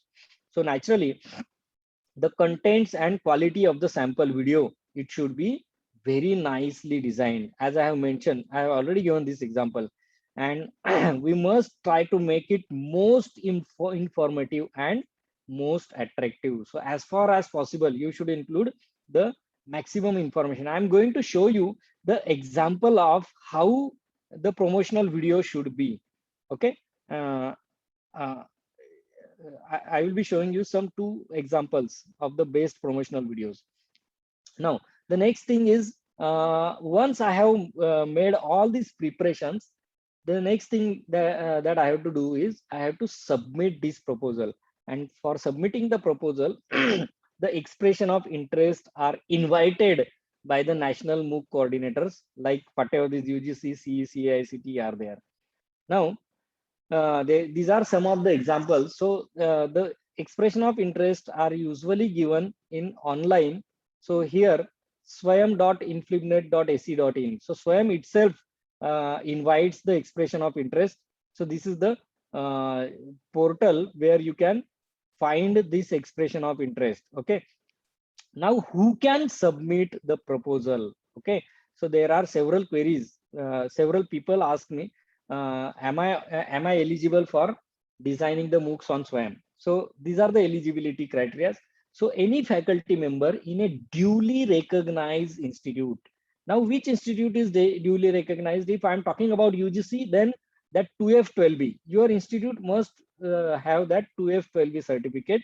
Okay, and the person must be holding a PhD with minimum of 5 years teaching experience in the concerned discipline. So let us say if I am designing a course in cyber security, okay, then I must be a PhD, I must be a faculty member, regular faculty member in that recognized institute, and must have a 5 years teaching experience in that particular domain. So maybe in the domain of computer science, right? Then I must get the consent letter from the host university. It is to be uploaded along with the expression of interest. Now, these are the evaluation aspects. for your proposal. The first aspect is the course objectives. What are the objectives of your course? What is the structure of your course, the syllabus, the contents that you are going to develop? This is most important factor. The second important factor is the quality of the sample. Okay, that is the promotional video. That is why in the last slide I have mentioned that this is very important and you should make it more attractive and informative. Then the teaching learning methods that you have proposed, okay, in your proposal, and the reputation of the expert and institute. These are also some of the factors. As I have mentioned, if I am from IIT Mumbai and I am submitting the proposal, then naturally the chances are that I will get the course approval very easily. These are the screenshots. So if you go to this particular portal, swayam.inflibnet.ac.in, you will find that the expression of interest are invited. Now see, this screenshot is taken some time back. So maybe this expression of interest is presently available or not, I'm not sure. But then if you are going to this particular Swayam portal, here the expression of interest are available. Then for Consortium for Educational Communication, CEC, here also they have invited the expression of interest for developing the UG MOOCs, undergraduate, postgraduate MOOCs. Then even they have got this expression of interest for language translation for UG or PG books. So the MOOCs courses are already developed in English language. Okay, so now these people, these national MOOC coordinators are in a process of translating these courses in the regional languages. So this is also a very nice opportunity for we people. So rather than going for designing an entire new MOOC course, what we can do, we can at least go for translating some of the MOOC courses. This will give you a very nice experience. Okay, then UGC, sorry, AICTE also has invited proposals from the faculty members.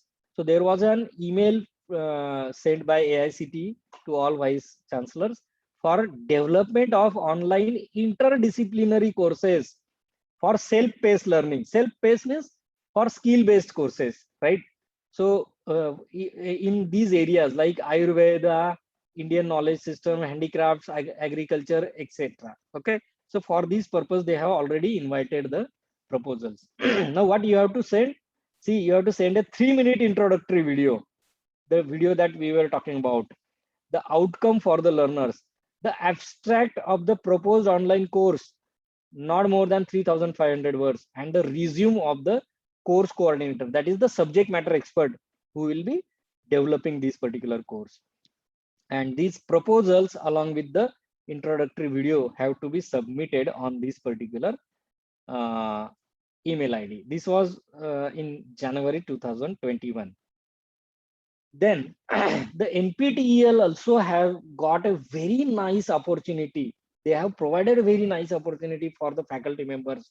Okay, so for translating the NPTEL courses into regional language, and believe me, these are very nice experience. Those who have done this. Okay, so the honorarium is also very nice. Besides this, you get certificate and you should get marks in your API score also. Okay, and you get a very good experience about MOOCs also. So this was all about the proposals. Now, as I have mentioned that introductory video is one of the very important part of your proposal. So I will be showing you 2 introductory video which I find that are very nice. Okay, so I'm playing here again. If the audio or video is not visible, just let me know.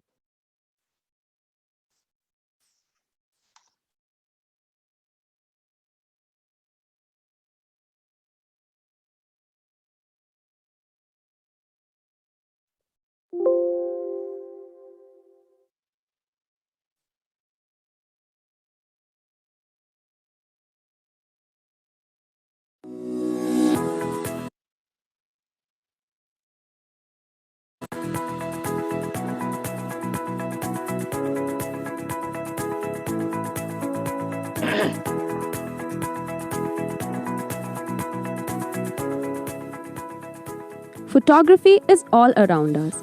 We see numerous photographic images every day, many of which advertise products, services, lifestyles, and ideologies.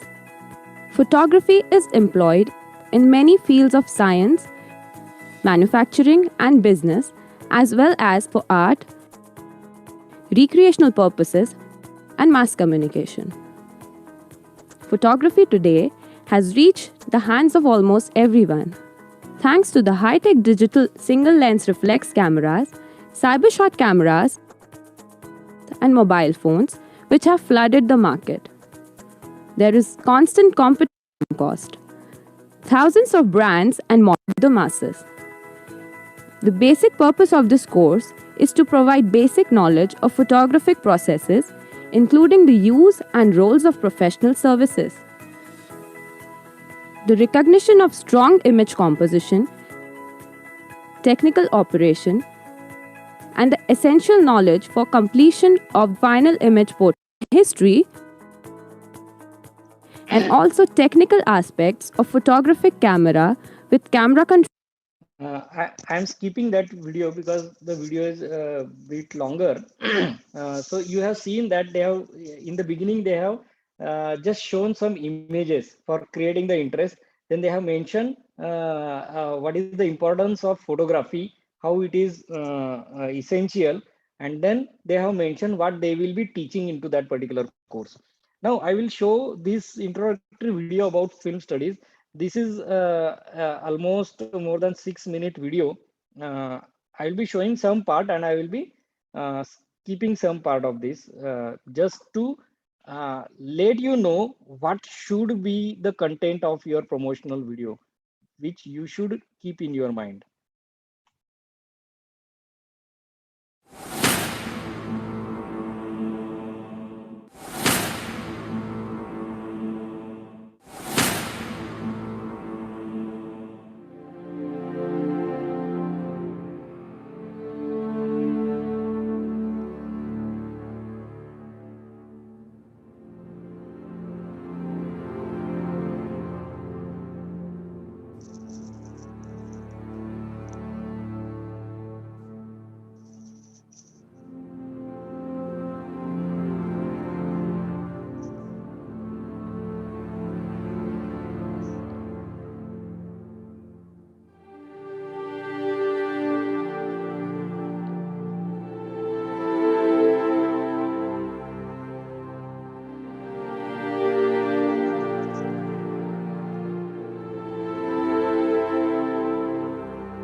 Hello and welcome to this introductory session to the course Introduction to Film Studies. I'm Juhi Prasad. I'm an assistant professor in the School of Media and Communication Studies in Doon University, Dehradun. I'm also the course coordinator for this course. Joining me through this course will be Mr. Suvajit Sarasthi, a scholar of film studies. Today, I'll be giving you a brief idea as to what this course entails. Before we begin, I want to tell you that the coming 10 weeks are going to be a joyous journey of discovery and knowledge as together we explore the grand old, ever-evolving and complex yet mesmerizing world of cinema. First, who is this course meant for? I would say anyone who has a love for cinema. So if you are the kind of person who has ever sat and wondered, why is it that a film or a particular scene has left this everlasting mark on me? Or if you're the kind of person who would want to learn to appreciate cinema for the art that it is, then you're at the right place. This course is available as a 4-credit discipline elective course as per the UGC CBCS curriculum for BA Honours Journalism in its 6th semester. You can earn these 4 credits upon course completion, which includes assignments, quizzes, and a final exam. Now, talking about what this course has, like what all this course is all about. So the course is divided into 5 units, and each unit consists of various video lectures which are supplemented by some reading material. And in these video lectures, we will be discussing some topics which will be related to the main topic that has been assigned to a particular unit. Now let us look at what these units are. So unit number 1. Unit number 1 is called Language of Cinema. This is where we will discuss the various elements that form a part of filmmaking. So we'll be talking about the visual language of cinema. We will also discuss the perception. So we'll talk about silent era and then move. Lastly, we will talk about globalization and the kind of impact that has had on Indian cinema. Finally, we have unit number 5 called Film Culture. Here we will discuss topics like film censorship, cinephilia, as well as filmmaking as a practice. So this has been a brief overview as to what is to come in the coming weeks. I hope you now have a better idea of what to expect. I wish you all the very, very best. Thank you very much.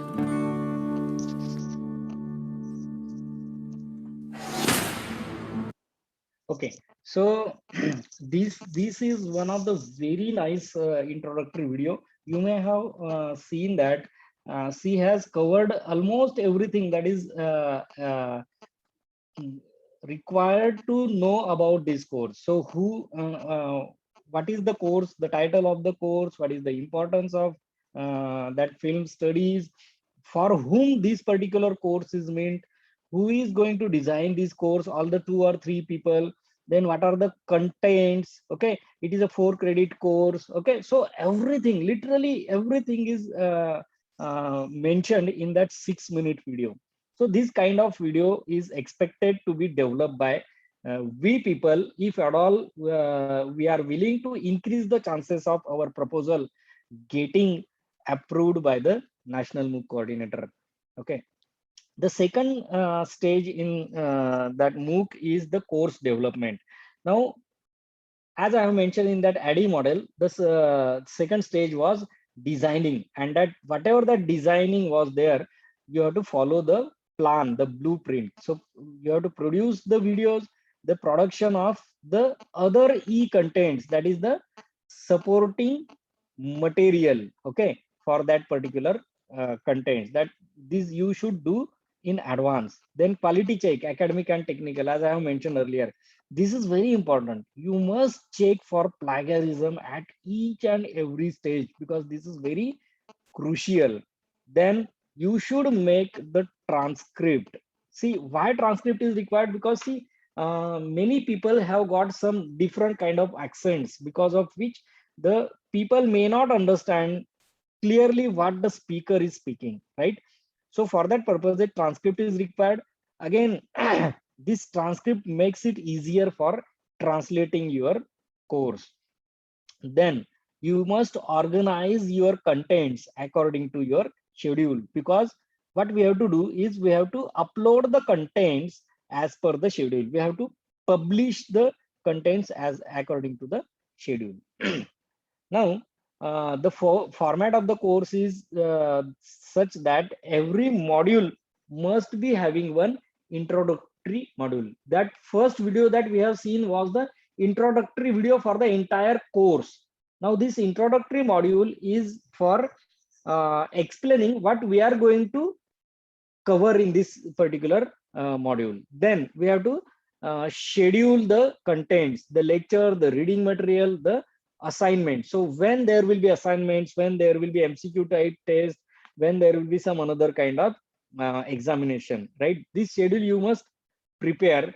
Then instructional videos. These are the primary component of your course content. So whatever the videos are there, these videos you have to develop. Then along with these videos, reading material must be there. So the lecture notes or additional reading material that we have to again design. Then we must prepare the assessment module also. Typically, there are many courses where one MCQ type test is taken after every module that is completed. Okay, some people may also give the assignments, there are quizzes, so this must be ready. Then the next part is the discussion forum. This is where you have to interact with the learner, and at the end the proctored exam is going to be conducted by some third party agency, right? Just like National Testing Agency, NTA. So as a coordinator, you have to communicate with that agency as well as the learners for getting them updated. Okay. Now for production purpose, the very first requirement that you should do is you must identify a studio. If possible, you can you may have your studio in your institute itself. If you do not have a studio in your institute, you can locate the studio in your city. If you do not have that, then you can get the services of the professional agencies. They come to your place with the entire setup and they help you to develop your videos. Okay, then the same production team that I was earlier talking about. Okay, then this is where the development of contents are to be done. So the techniques that you are using should be innovative. You should not only, it should not only consist of the lectures, video lectures of the teacher. No, these video lectures should be embedded, mixed with different kinds of photos, images, graphics, animations, etc. Right? We may give activities, assignments for the learners, right? You must ensure that there is a zero plagiarism for everything. The video contents, the reading material, the images that you are using in your video, this everything should be your own. Okay, it should not be plagiarized.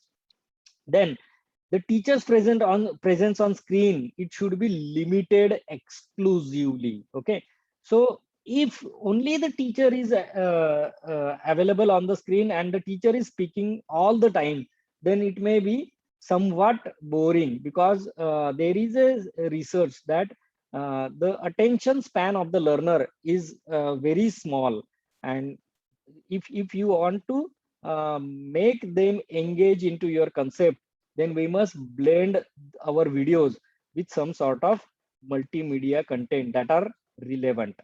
Then transcription, as I have mentioned, it is required. Then the finalizing of videos. The videos should be divided into modules and of having ideal duration. I have mentioned that the attention span, according to the research, has shown that the attention of the learners is not more than 8 to 10 minutes, right? So the video should also be divided into that particular part. Okay, sorry. Then this is the teamwork, as I have mentioned. The course coordinator, this is the course coordinator. Then pool of CR and LE. CR means content reviewer and LE means language editors. So whatever the contents here the contents are written by the content writer. Now these contents are reviewed by the content reviewers, as well as the they are checked for the grammatical mistakes and everything by the language editors. See, why we have added these people into our team? Because see, whenever I design something, whenever I write something, probability is that I may not find the mistake in my own work. So if some third person is evaluating my work, then chances are that he may explore the mistakes in that particular work. Okay, then the team of this everything which can be hired also. This is the team content writer. The content writer, of course, the course coordinator can himself be the content writer, or you may also collaborate with more than one colleagues who can contribute for designing the content. They must be subject matter expert in that particular domain. Then instructional designer, this is the person who defines the activities and e-learning content formats. He develops the e-learning products. Okay, he is responsible for choosing the instructional strategies. Now what are instructional strategies? As I have mentioned, that if I am just introducing a concept, then it can be a very small video. Okay, but then if I am explaining some complex concept, just like let us say water filtration, Okay, so if I am teaching water filtration and the instructional strategy used is that the teacher is standing in front of the camera and he is explaining what is water filtration. Instead of that, what I can do, of course the teacher is explaining that filtration process, but then besides that person, some animation is being played that is explaining every stage of that process. Then this video will be even more easy to understand. This concept will be even more easy to understand, right? This person support the team in defining the delivery and evaluation strategies. So in short, this instructional designer is your director of this particular movie. So studio crew, as I have mentioned, that you require a cameraman, you require technical assistant for switching between the videos if you are using more than one cameras, for mixing the audios. Lighting is very essential, lights. So if the lights are poor, then editing is very difficult. Then this everything, for this purpose, you require some technical assistant. Then you require the media editors, you require graphics and animation artists, you require course administrator for management of learners. So learners interact with the course coordinator several times. So the course coordinator alone cannot interact with everyone. So you require some course administrators. Secondly, you may have a technical support for helping the learners at each of the stage. Now, what should be the studio setup? Ideal studio setup. So studio should be acoustic. Acoustic in the sense that we say it is a soundproof room. Okay. So the sound from inside doesn't go outside, and outside sound is not heard inside. Or at least it should be a noise-free closed room where you are going to record your videos. The video camera should support at least 4K or HD, having a tripod. You cannot hold the camera in hand for the entire time. The recording should be full HD.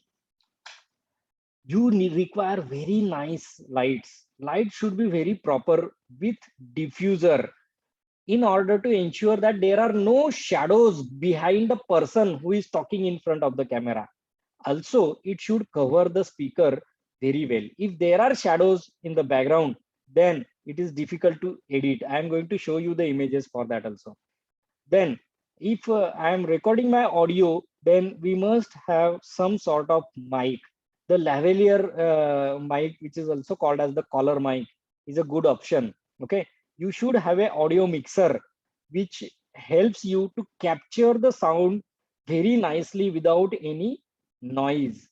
Then having a teleprompter is also helpful sometimes, because whatever we are going to talk in front of the camera, okay, many times it happens that we may not really remember. So if you are having a teleprompter which shows what you are going to talk, then it may be helpful. Okay, and one of the important thing is uninterrupted power supply. Okay, now some of the tools for video recording. Video editors, these are the names of some of the video editors that are freely available. There are several such tools which are available for video editing, and I'm sure many of you are already using it. Okay, I will be showing you the open shot for a very small time. Okay, then audio editors are there, graphics editors are, screen recorders are there, OBS Studio. Again, this is very widely used tool by many of the people. Screencast-O-Matic. Video quality, the duration of the video should be ideally 8 to 10 minutes. Okay, now when I am designing the video for 8 to 10 minutes, what some people do, they record the video for complete 1 hour. Okay, and just because it is mentioned that the video should be 8 to 10 minutes, they abruptly break the video in 8 to 10 minutes. But then it should not be like that. So for that purpose, if you have planned in advance, then you can have a smooth continuation with next or earlier part. Resolution we have discussed. The format of the video should be such that it will be played by all players. Sound quality should be proper. Speaker means the person who is talking as well as the other contents. Now what happens that sometimes the speaker who is speaking, his voice is somewhat low. So people increase the volume, and suddenly whatever the multimedia contents are included, the sound of that multimedia content is very large. Okay. Now in this online lecture, it may be the possibility that whatever the videos I have played, the videos where the voice were very were more than whatever the voice I am having. Okay, pitch of my sound. But then if I am recording the video, I can clearly set them properly such that the sound quality of both of them are nice. All the contents of the that are going to be shown on the screen must be within the frame. Otherwise, what happens most of the time that some of the part of the slide is not visible. We say that the slide is cut and it is shown outside the frame. It should not happen. The video object should not be blur. Okay, and you should check for other technical issues. Proper mixing of multimedia contents, appropriate contents at each time. So let us say I am talking about some concept at one point, right? And when I'm talking about that concept, I'm expected to show the photo of that particular topic, some image. I'm expected to show some image.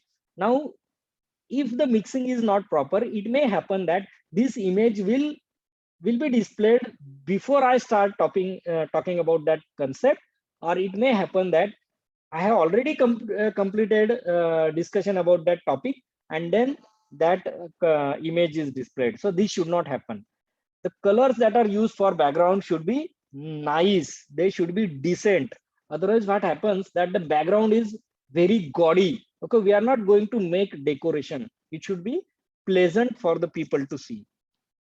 Now, when we speak generally, what happens, we take pauses. Sometimes what happens, we do not remember what we have to speak next. Okay, so there are some pauses. Sometimes we repeat the same thing again and again. Okay, some words are repeated.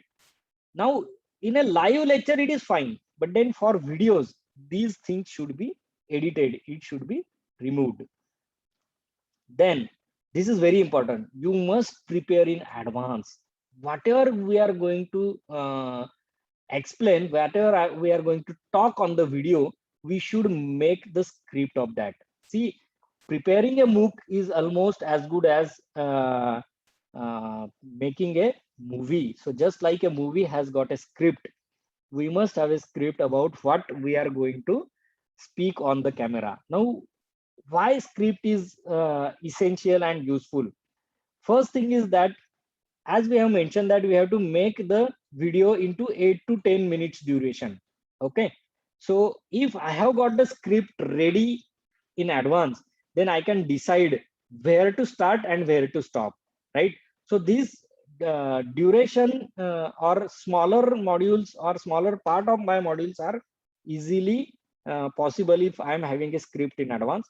Second advantage is that when we deliver a lecture, before starting the lecture, we decide that, okay, I will be talking on this, I will be giving this example, I will be showing this particular clip. But then during the lecture, I may forget that. So after the lecture is over, then we say that, oh, I have missed this particular part. If I have included this part, then my lecture would have been very nice. So if I have written the script in advance, such thing may not happen. Okay. Then the supporting e-content, that is PPT animation, that I'm going to include in my video, I'm going to mix in my video, should be prepared in advance. See why? Because when I am actually delivering a live lecture, then what we do, we make some sort of gestures, right? So I may point my hand to the point on that particular slide. So this should be possible while recording the video also. So if these PPTs and animations are already done in advance, then I may give a reference to that. I may make the appropriate gestures, right? As I have mentioned, that the presence of the speaker should not be for the entire time. The appearance of the speaker should be decent. Dressing caution. Now, whenever we are recording the lecture, the dress that the speaker is going to wear, okay, it should be contrast to the background. Otherwise, what will happen? Your shirt, or if it is a lady, then the dress or sari, it will be mixed with the background. You should avoid the small lines and checks, because what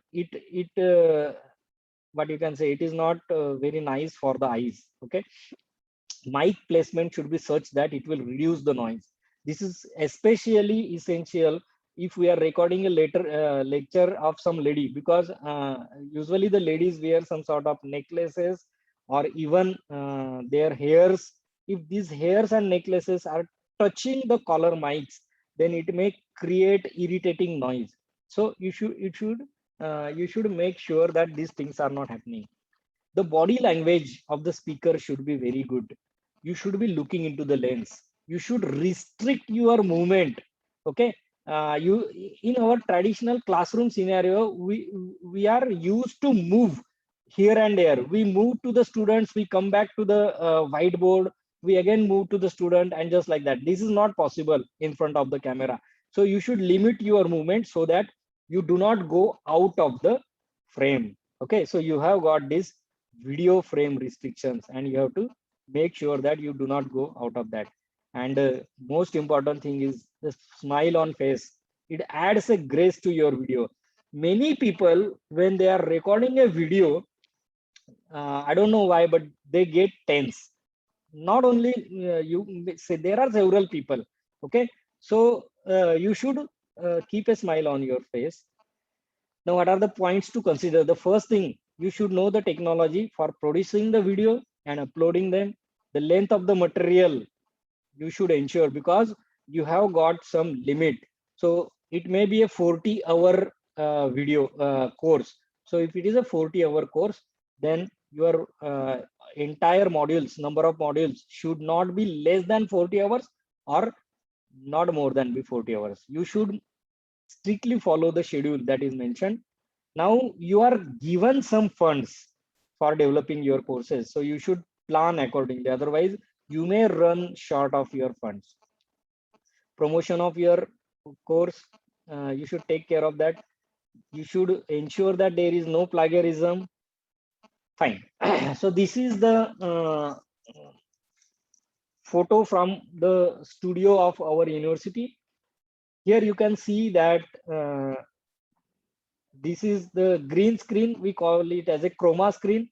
So this background is removed, and we can include some different background to this speaker.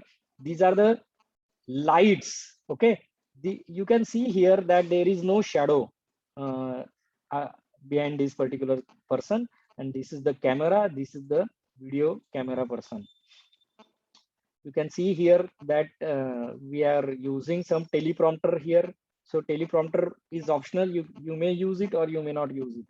Here you will find that we have provided some sort of mat, just to ensure that this person should stand there only. He should not move beyond that, because otherwise this person may go out of the video frame. Okay, you can record the video as per your convenience. You can record it standing, you can record sitting on the table or chair or something like that. Here, this is the chroma screen, green screen that we have used. Okay, you can see that this is changed. So we have added the image of the library just behind this. So you can see the difference. So this is the original video, and this is the video after adding the some sort of background image. So these videos are very graceful videos.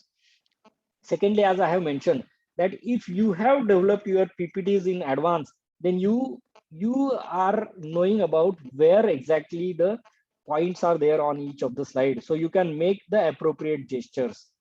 See, so the topic that you are talking about, that topic exactly can be added to the screen. Okay, so this everything is basically added after the editing was made. So initially it was all green, and then it was edited.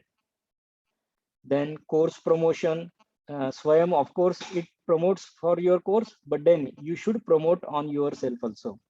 Then course delivery, as I have mentioned, follow the schedule, do not skip the schedule, join yourself. Whatever is happening in your course, you should know, you should join with some specific ID. Then learner interaction, use the discussion forum.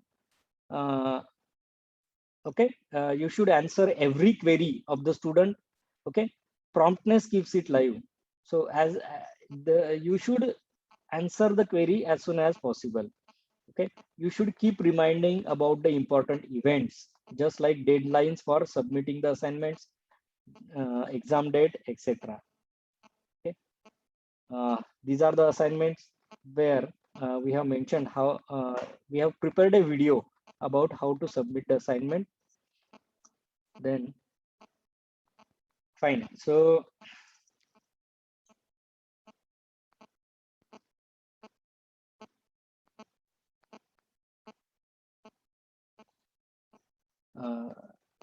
these are some of the references that I have used while designing this particular presentation. So since beginning, we have seen that the scenario has changed, the learners have changed, their requirements have changed, right? And the teaching learning pedagogies are also changing. So we can consider this change as a chance, right? So this is a very nice chance. Now, are you ready to accept this chance? Okay, are you ready to accept this challenge? If yes, we can certainly go for using this particular MOOCs. So I will stop here for this particular session on designing the MOOC. It's almost 5:32.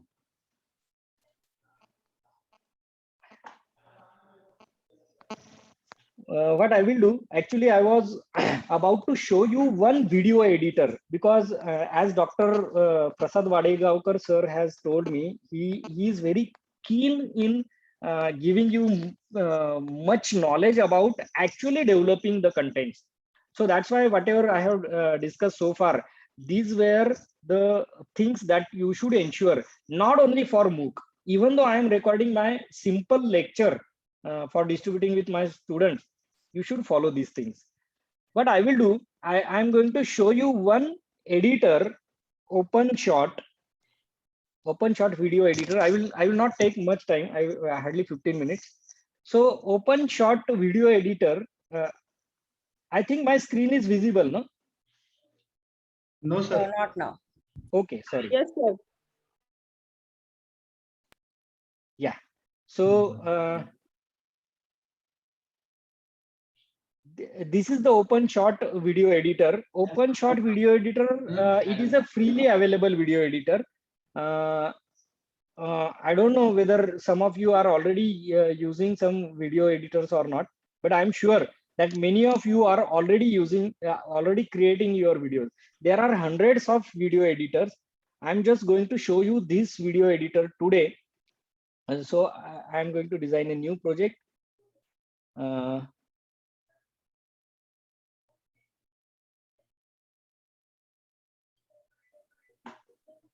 Project files. Here I will import a file.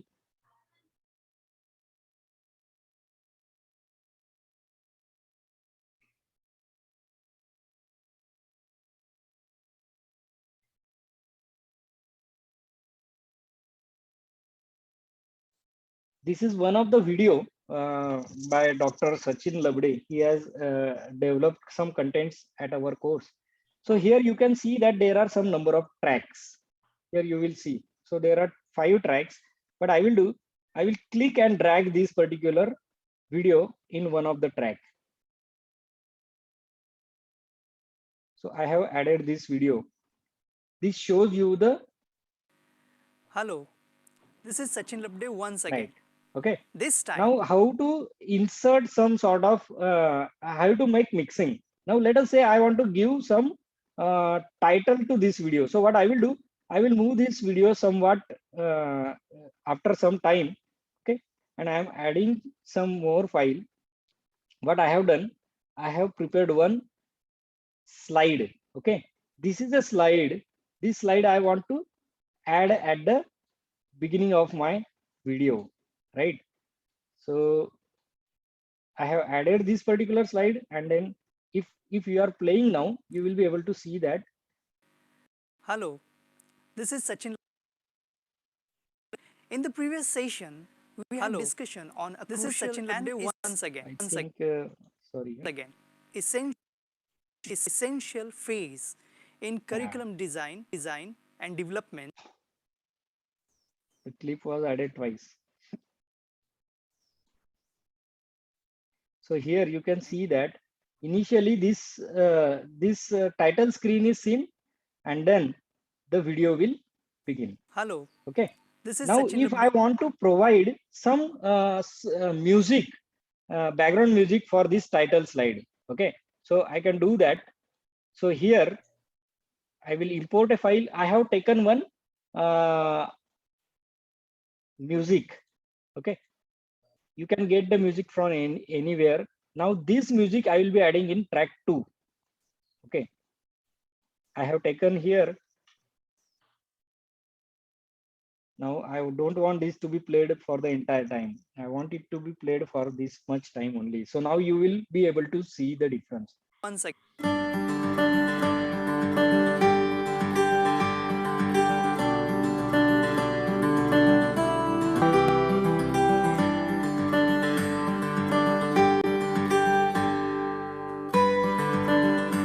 Hello. Okay. This is Sachin Labde once again.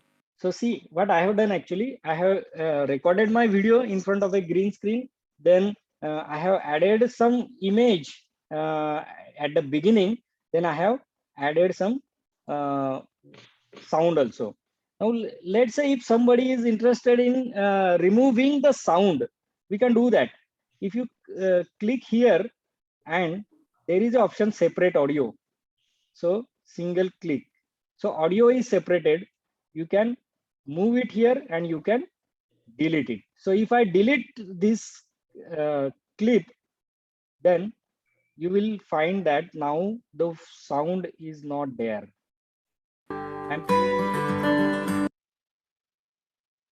Right? So what I did, I have separated it. I'll be discussing with you And one now of the essential making it as it is. This is one thing. Now let us say I want to mix some slides in my presentation. So I have added this slide here. Now this slide is covering the entire portion. So what I can do, I'm making a right click, layout. Let's say I want this slide at the top left, 1/4 size, and at the, sorry, not top left, it should be at the top right. So see, now I am playing this.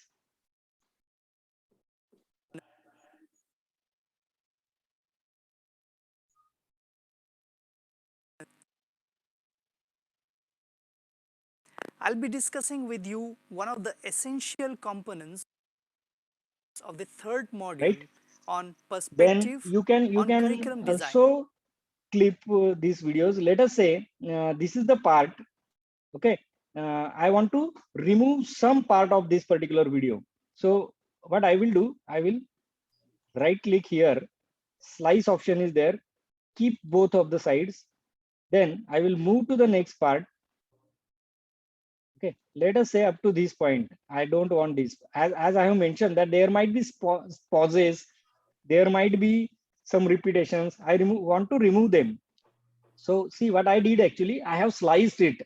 Now whatever this internal part is there, I will simply remove this clip. Now the clip is going to be removed. Okay, and I am merging these two clips. So you will find that the video is now, that part of the video is now removed.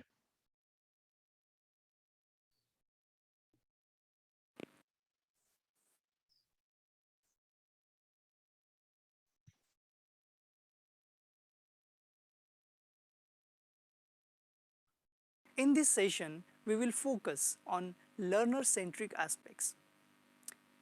This session will discuss higher education. Okay. In So terms of level, actually we have higher education clipped that particular includes part. Now, there college is and one university teaching important learning. thing here to note is that all these video editors requires lots of memory. You may have seen that it was very slow. After the entire editing is completed, this is the place where you can export this video. So whatever the mixing is there, here, once you start exporting the video, even a 5-minute video may take some 30 to 40 minutes for exporting the contents. So this was a very simple editor shortcut.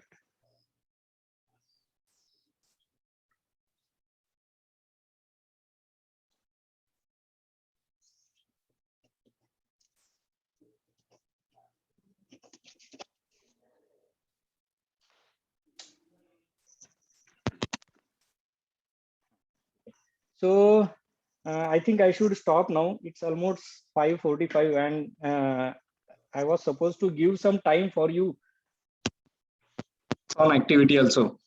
I hope that I have covered most of the things that may be essential for you. It may be helpful to you for creating your own contents. Sir, shall I stop? Because the shortcut itself will require a huge time.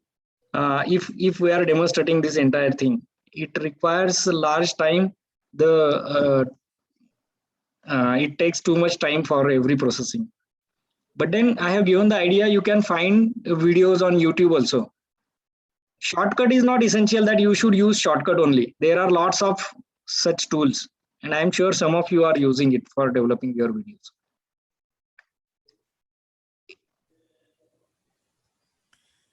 Thank you, sir. It was very nice presentation, and I'm sure that people are getting ready. I was just looking in the classroom, and your assignment has already been loaded. Okay. So they have already received the assignment. I think we are not given them the time limit. So if you can suggest us how much time they should take and when should they submit, because it will come to you only. Okay. For recording the video lectures, no? Means this entire thing, editing and that. So sorry to interrupt you. We have provided the assignment for development of MOOC score at least 2 weeks, and there will be an introductory module.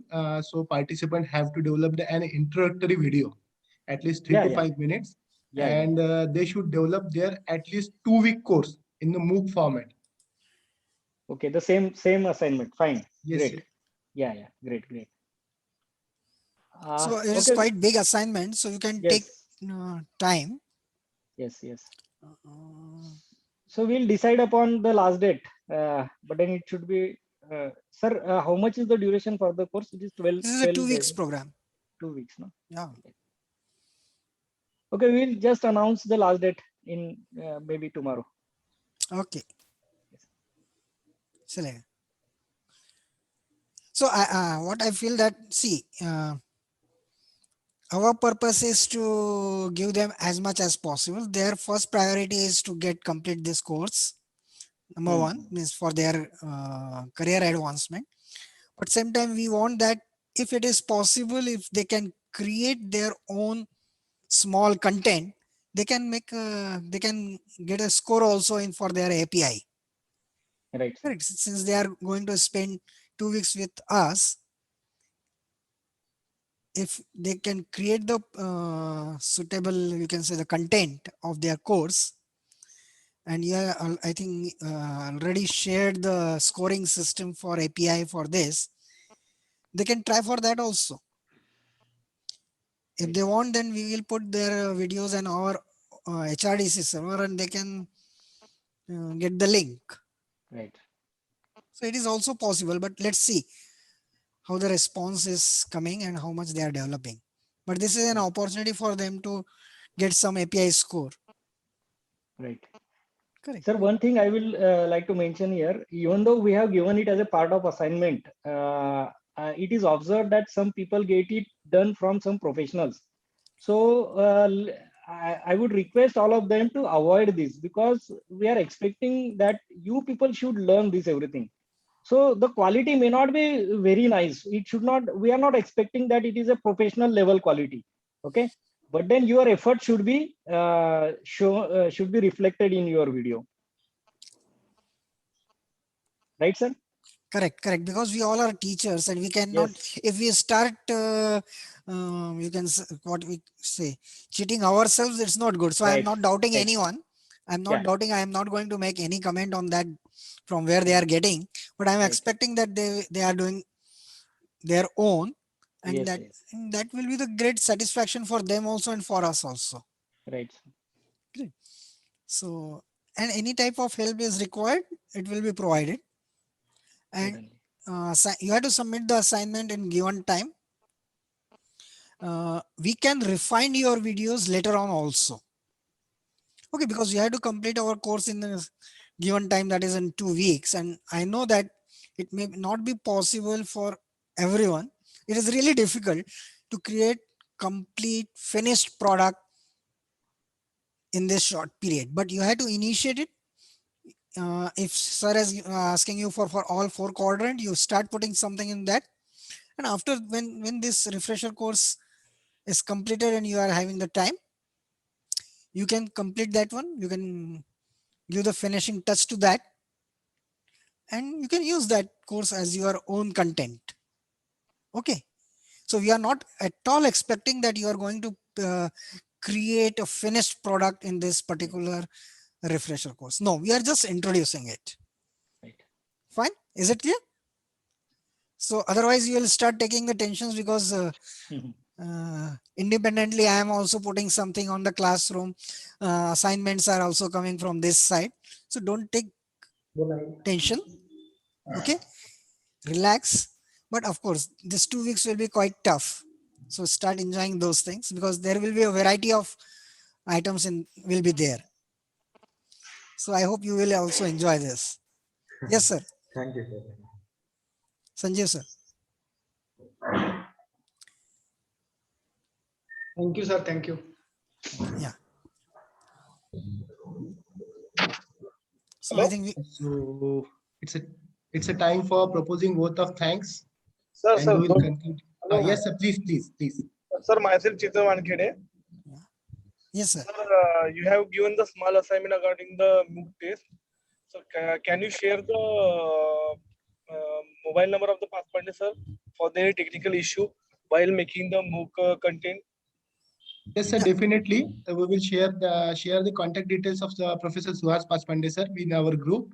And if there any kind of difficulties or issues, you can contact Professor Paspande, sir. Right, sir. Thank you. Sir, and you are traveling. It's okay for the day 1, but we expect that everyone should join the course using the laptop or PC. Sir, actually what happened, I am applying to Guruvara Institute culturally. We have the 1 month vacation for the Diwali vacation. But actually what happened, I am moving to my hometown. It is a very tribal area. So there is a poor connection for the internet connection. So I am traveling to the working area. So I get the more knowledge about that refresher course. Yeah. That's why I'm in traveling mode. There's no problem, but from tomorrow you take care From that. tomorrow I will be in our college. Yes. So I will be not traveling that. No problem. Yeah. Sorry, sir, for that. It's all right. Okay. Thank you, sir. Thank you. Hello, So should we call for a day, or if someone want to make any comment or statements? Sir, I have one query regarding the assignment. Yeah. Today we have given the assignment for making the MOOCs course. Okay. Yes. The videos we have to prepare them regarding our own domain. Yes. But I have one query: where we have to upload those videos? How do we communicate those videos with you? Yeah. Sir. Yes. See, we'll be putting the instructions regarding that also.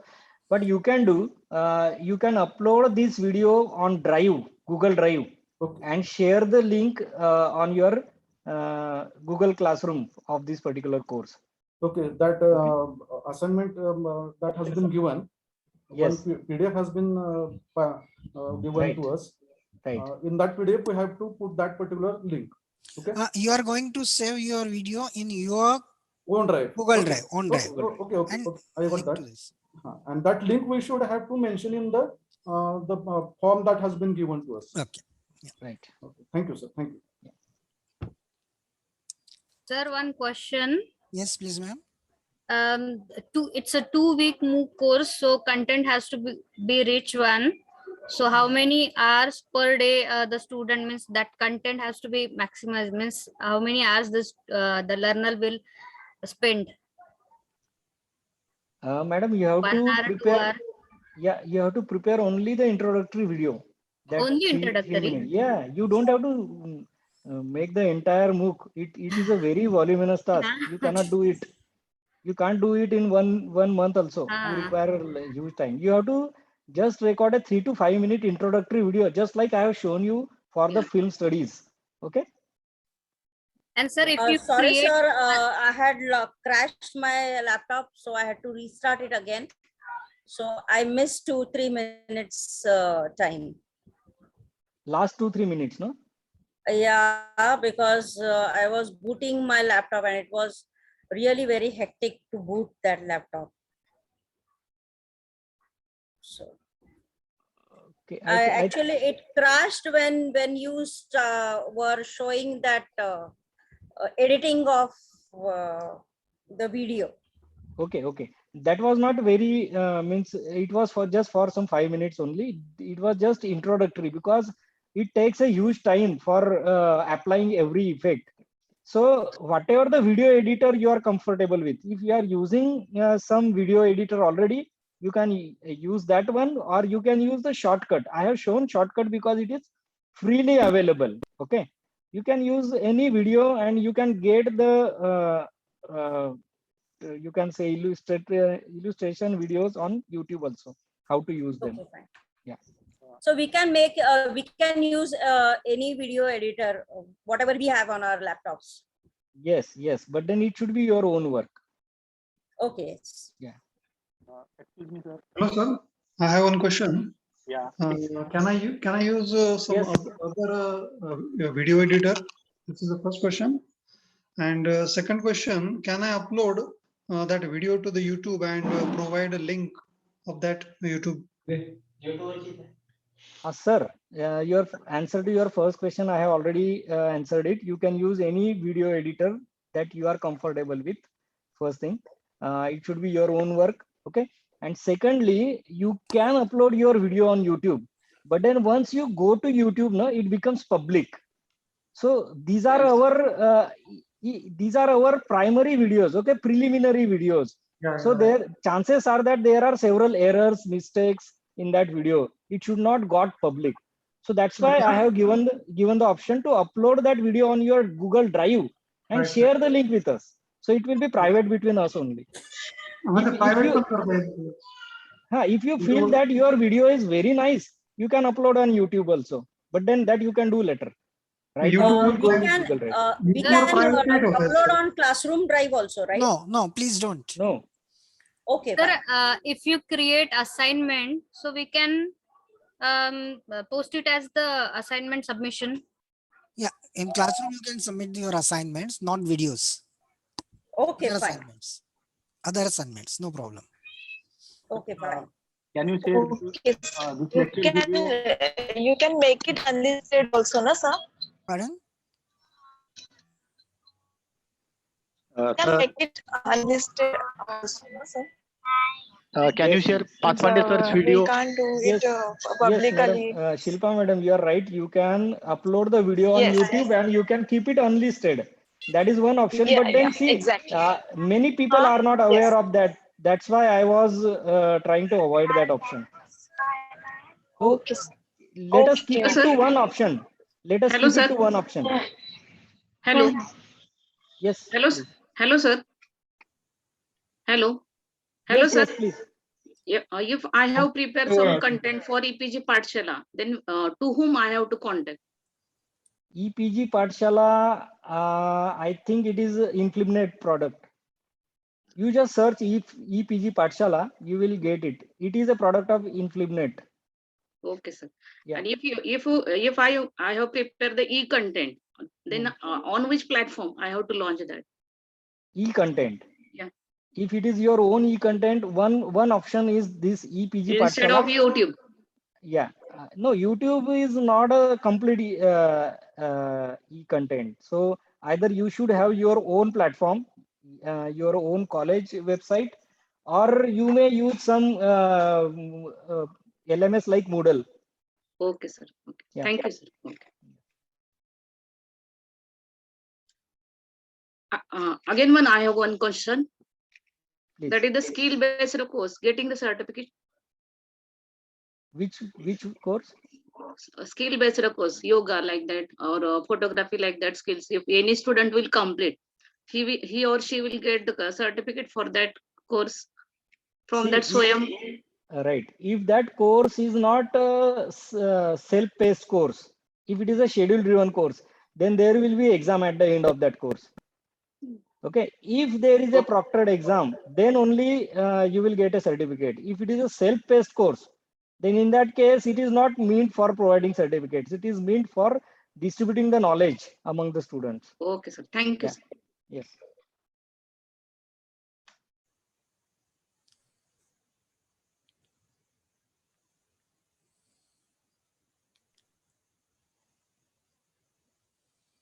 I think there are no more questions. Sir, there are questions. There are 2 assignments in classroom right now. Yeah. Okay. One is for, I think, designing effective scientific presentation, and other is for the MOOC. Okay, for that video. Yeah, the first one is actually not an assignment. That is a video for you to see. So I'm considering it as an assignment given to you that you are going through that video. I will be happy if you go through that video. And of course, that will reflect directly into your presentation, I'm sure.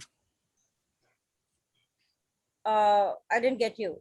I really didn't get you. What kind of presentation? The one Seminars, which your seminars or other presentations. Fine. Okay. Okay. And the second one here, it shows that prepare your own course for at least 2 weeks, and topic of the course will be related to your own do. Introductory video must include multimedia, animation, documentary, simulation, graphics, etc. Participant must ensure that the content is not plagiarized. In case of any using any contents from other sources, references should be cited for the same. Direct reference to the specific material should be avoided. This is an assignment proper? Yeah, this is a proper assignment, and it is expected by Dr. Swaz that you are going to submit your introductory video only right now. But this is a whole assignment that you can do it voluntarily during this course or after this course. And if you complete this, and if you need any help, if you need any help, just let me finish. Any help for creating and finishing your course, HRDC will be expertise in HRDC will be available to you. For submitting the introductory video, Dr. Swaj has already told us that tomorrow he is going to tell us the date for submission of the introductory video. Okay. Now for this, it is given 14th of November. So it is already there, so no problem. For the video part. Yes. Okay.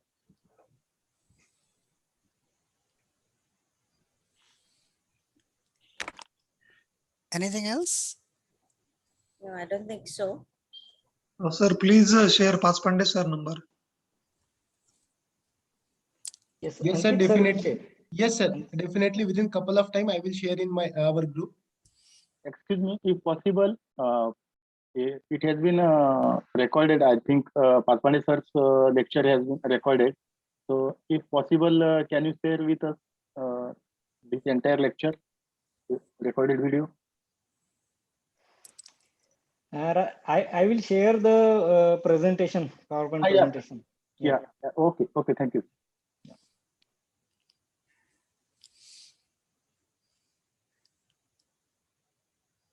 Okay, so I think all the queries, yes, all the queries and questions were over, and now it is time to propose vote of thanks. So I invite Professor More sir to propose vote of thanks for current session. More sir, please. Thank you very much. I, on the behalf of HRDC Santa Gadge Baba Amravati University, very much thankful to the Professor Suhas sir for presenting his talk on the topic of discussion. At the beginning, he has given comparative account of traditional and student-centric teachings. Also, he given the insights on the MOOC, Swayam, NPTELs, and how we can develop it. So all the contents belonging to the particular topic is already covered by the sir. So I'm very much thankful to you, sir, for sparing your valuable time. With the permission of organizer, Professor Dr. Prasad Vadgakar sir, this session is over. Thank you. Thank you. Thank you, sir. Thank you, sir. Thank you very much. Thank you, sir. Thank you, sir. Thank you, sir. Thank you, Thank you thank very you, much. sir. Thank you. Thank you, sir. Goodbye, everyone. Goodbye. Have a nice time. Enjoy. Thank you, Okay, sir. so Sir, can we participants, leave? there Good is night, sir. little bit, there is a little bit instruction. Is Thank you, Thakre sir. sir with Thank you us? very much. Dr. Rakesh Thakre sir? Yes, sir. Yes, sir. Yes, sir. Yes, sir. From tomorrow onwards, there will be a couple of responsibilities on participants. That is for introduction and vote of thanks. Okay. And Dr. Rakesh Thakre Okay, sir sir. will be Okay. the in charge of this session. This introduction and vote of thanks will be managed by Dr. Rakesh Thakre sir.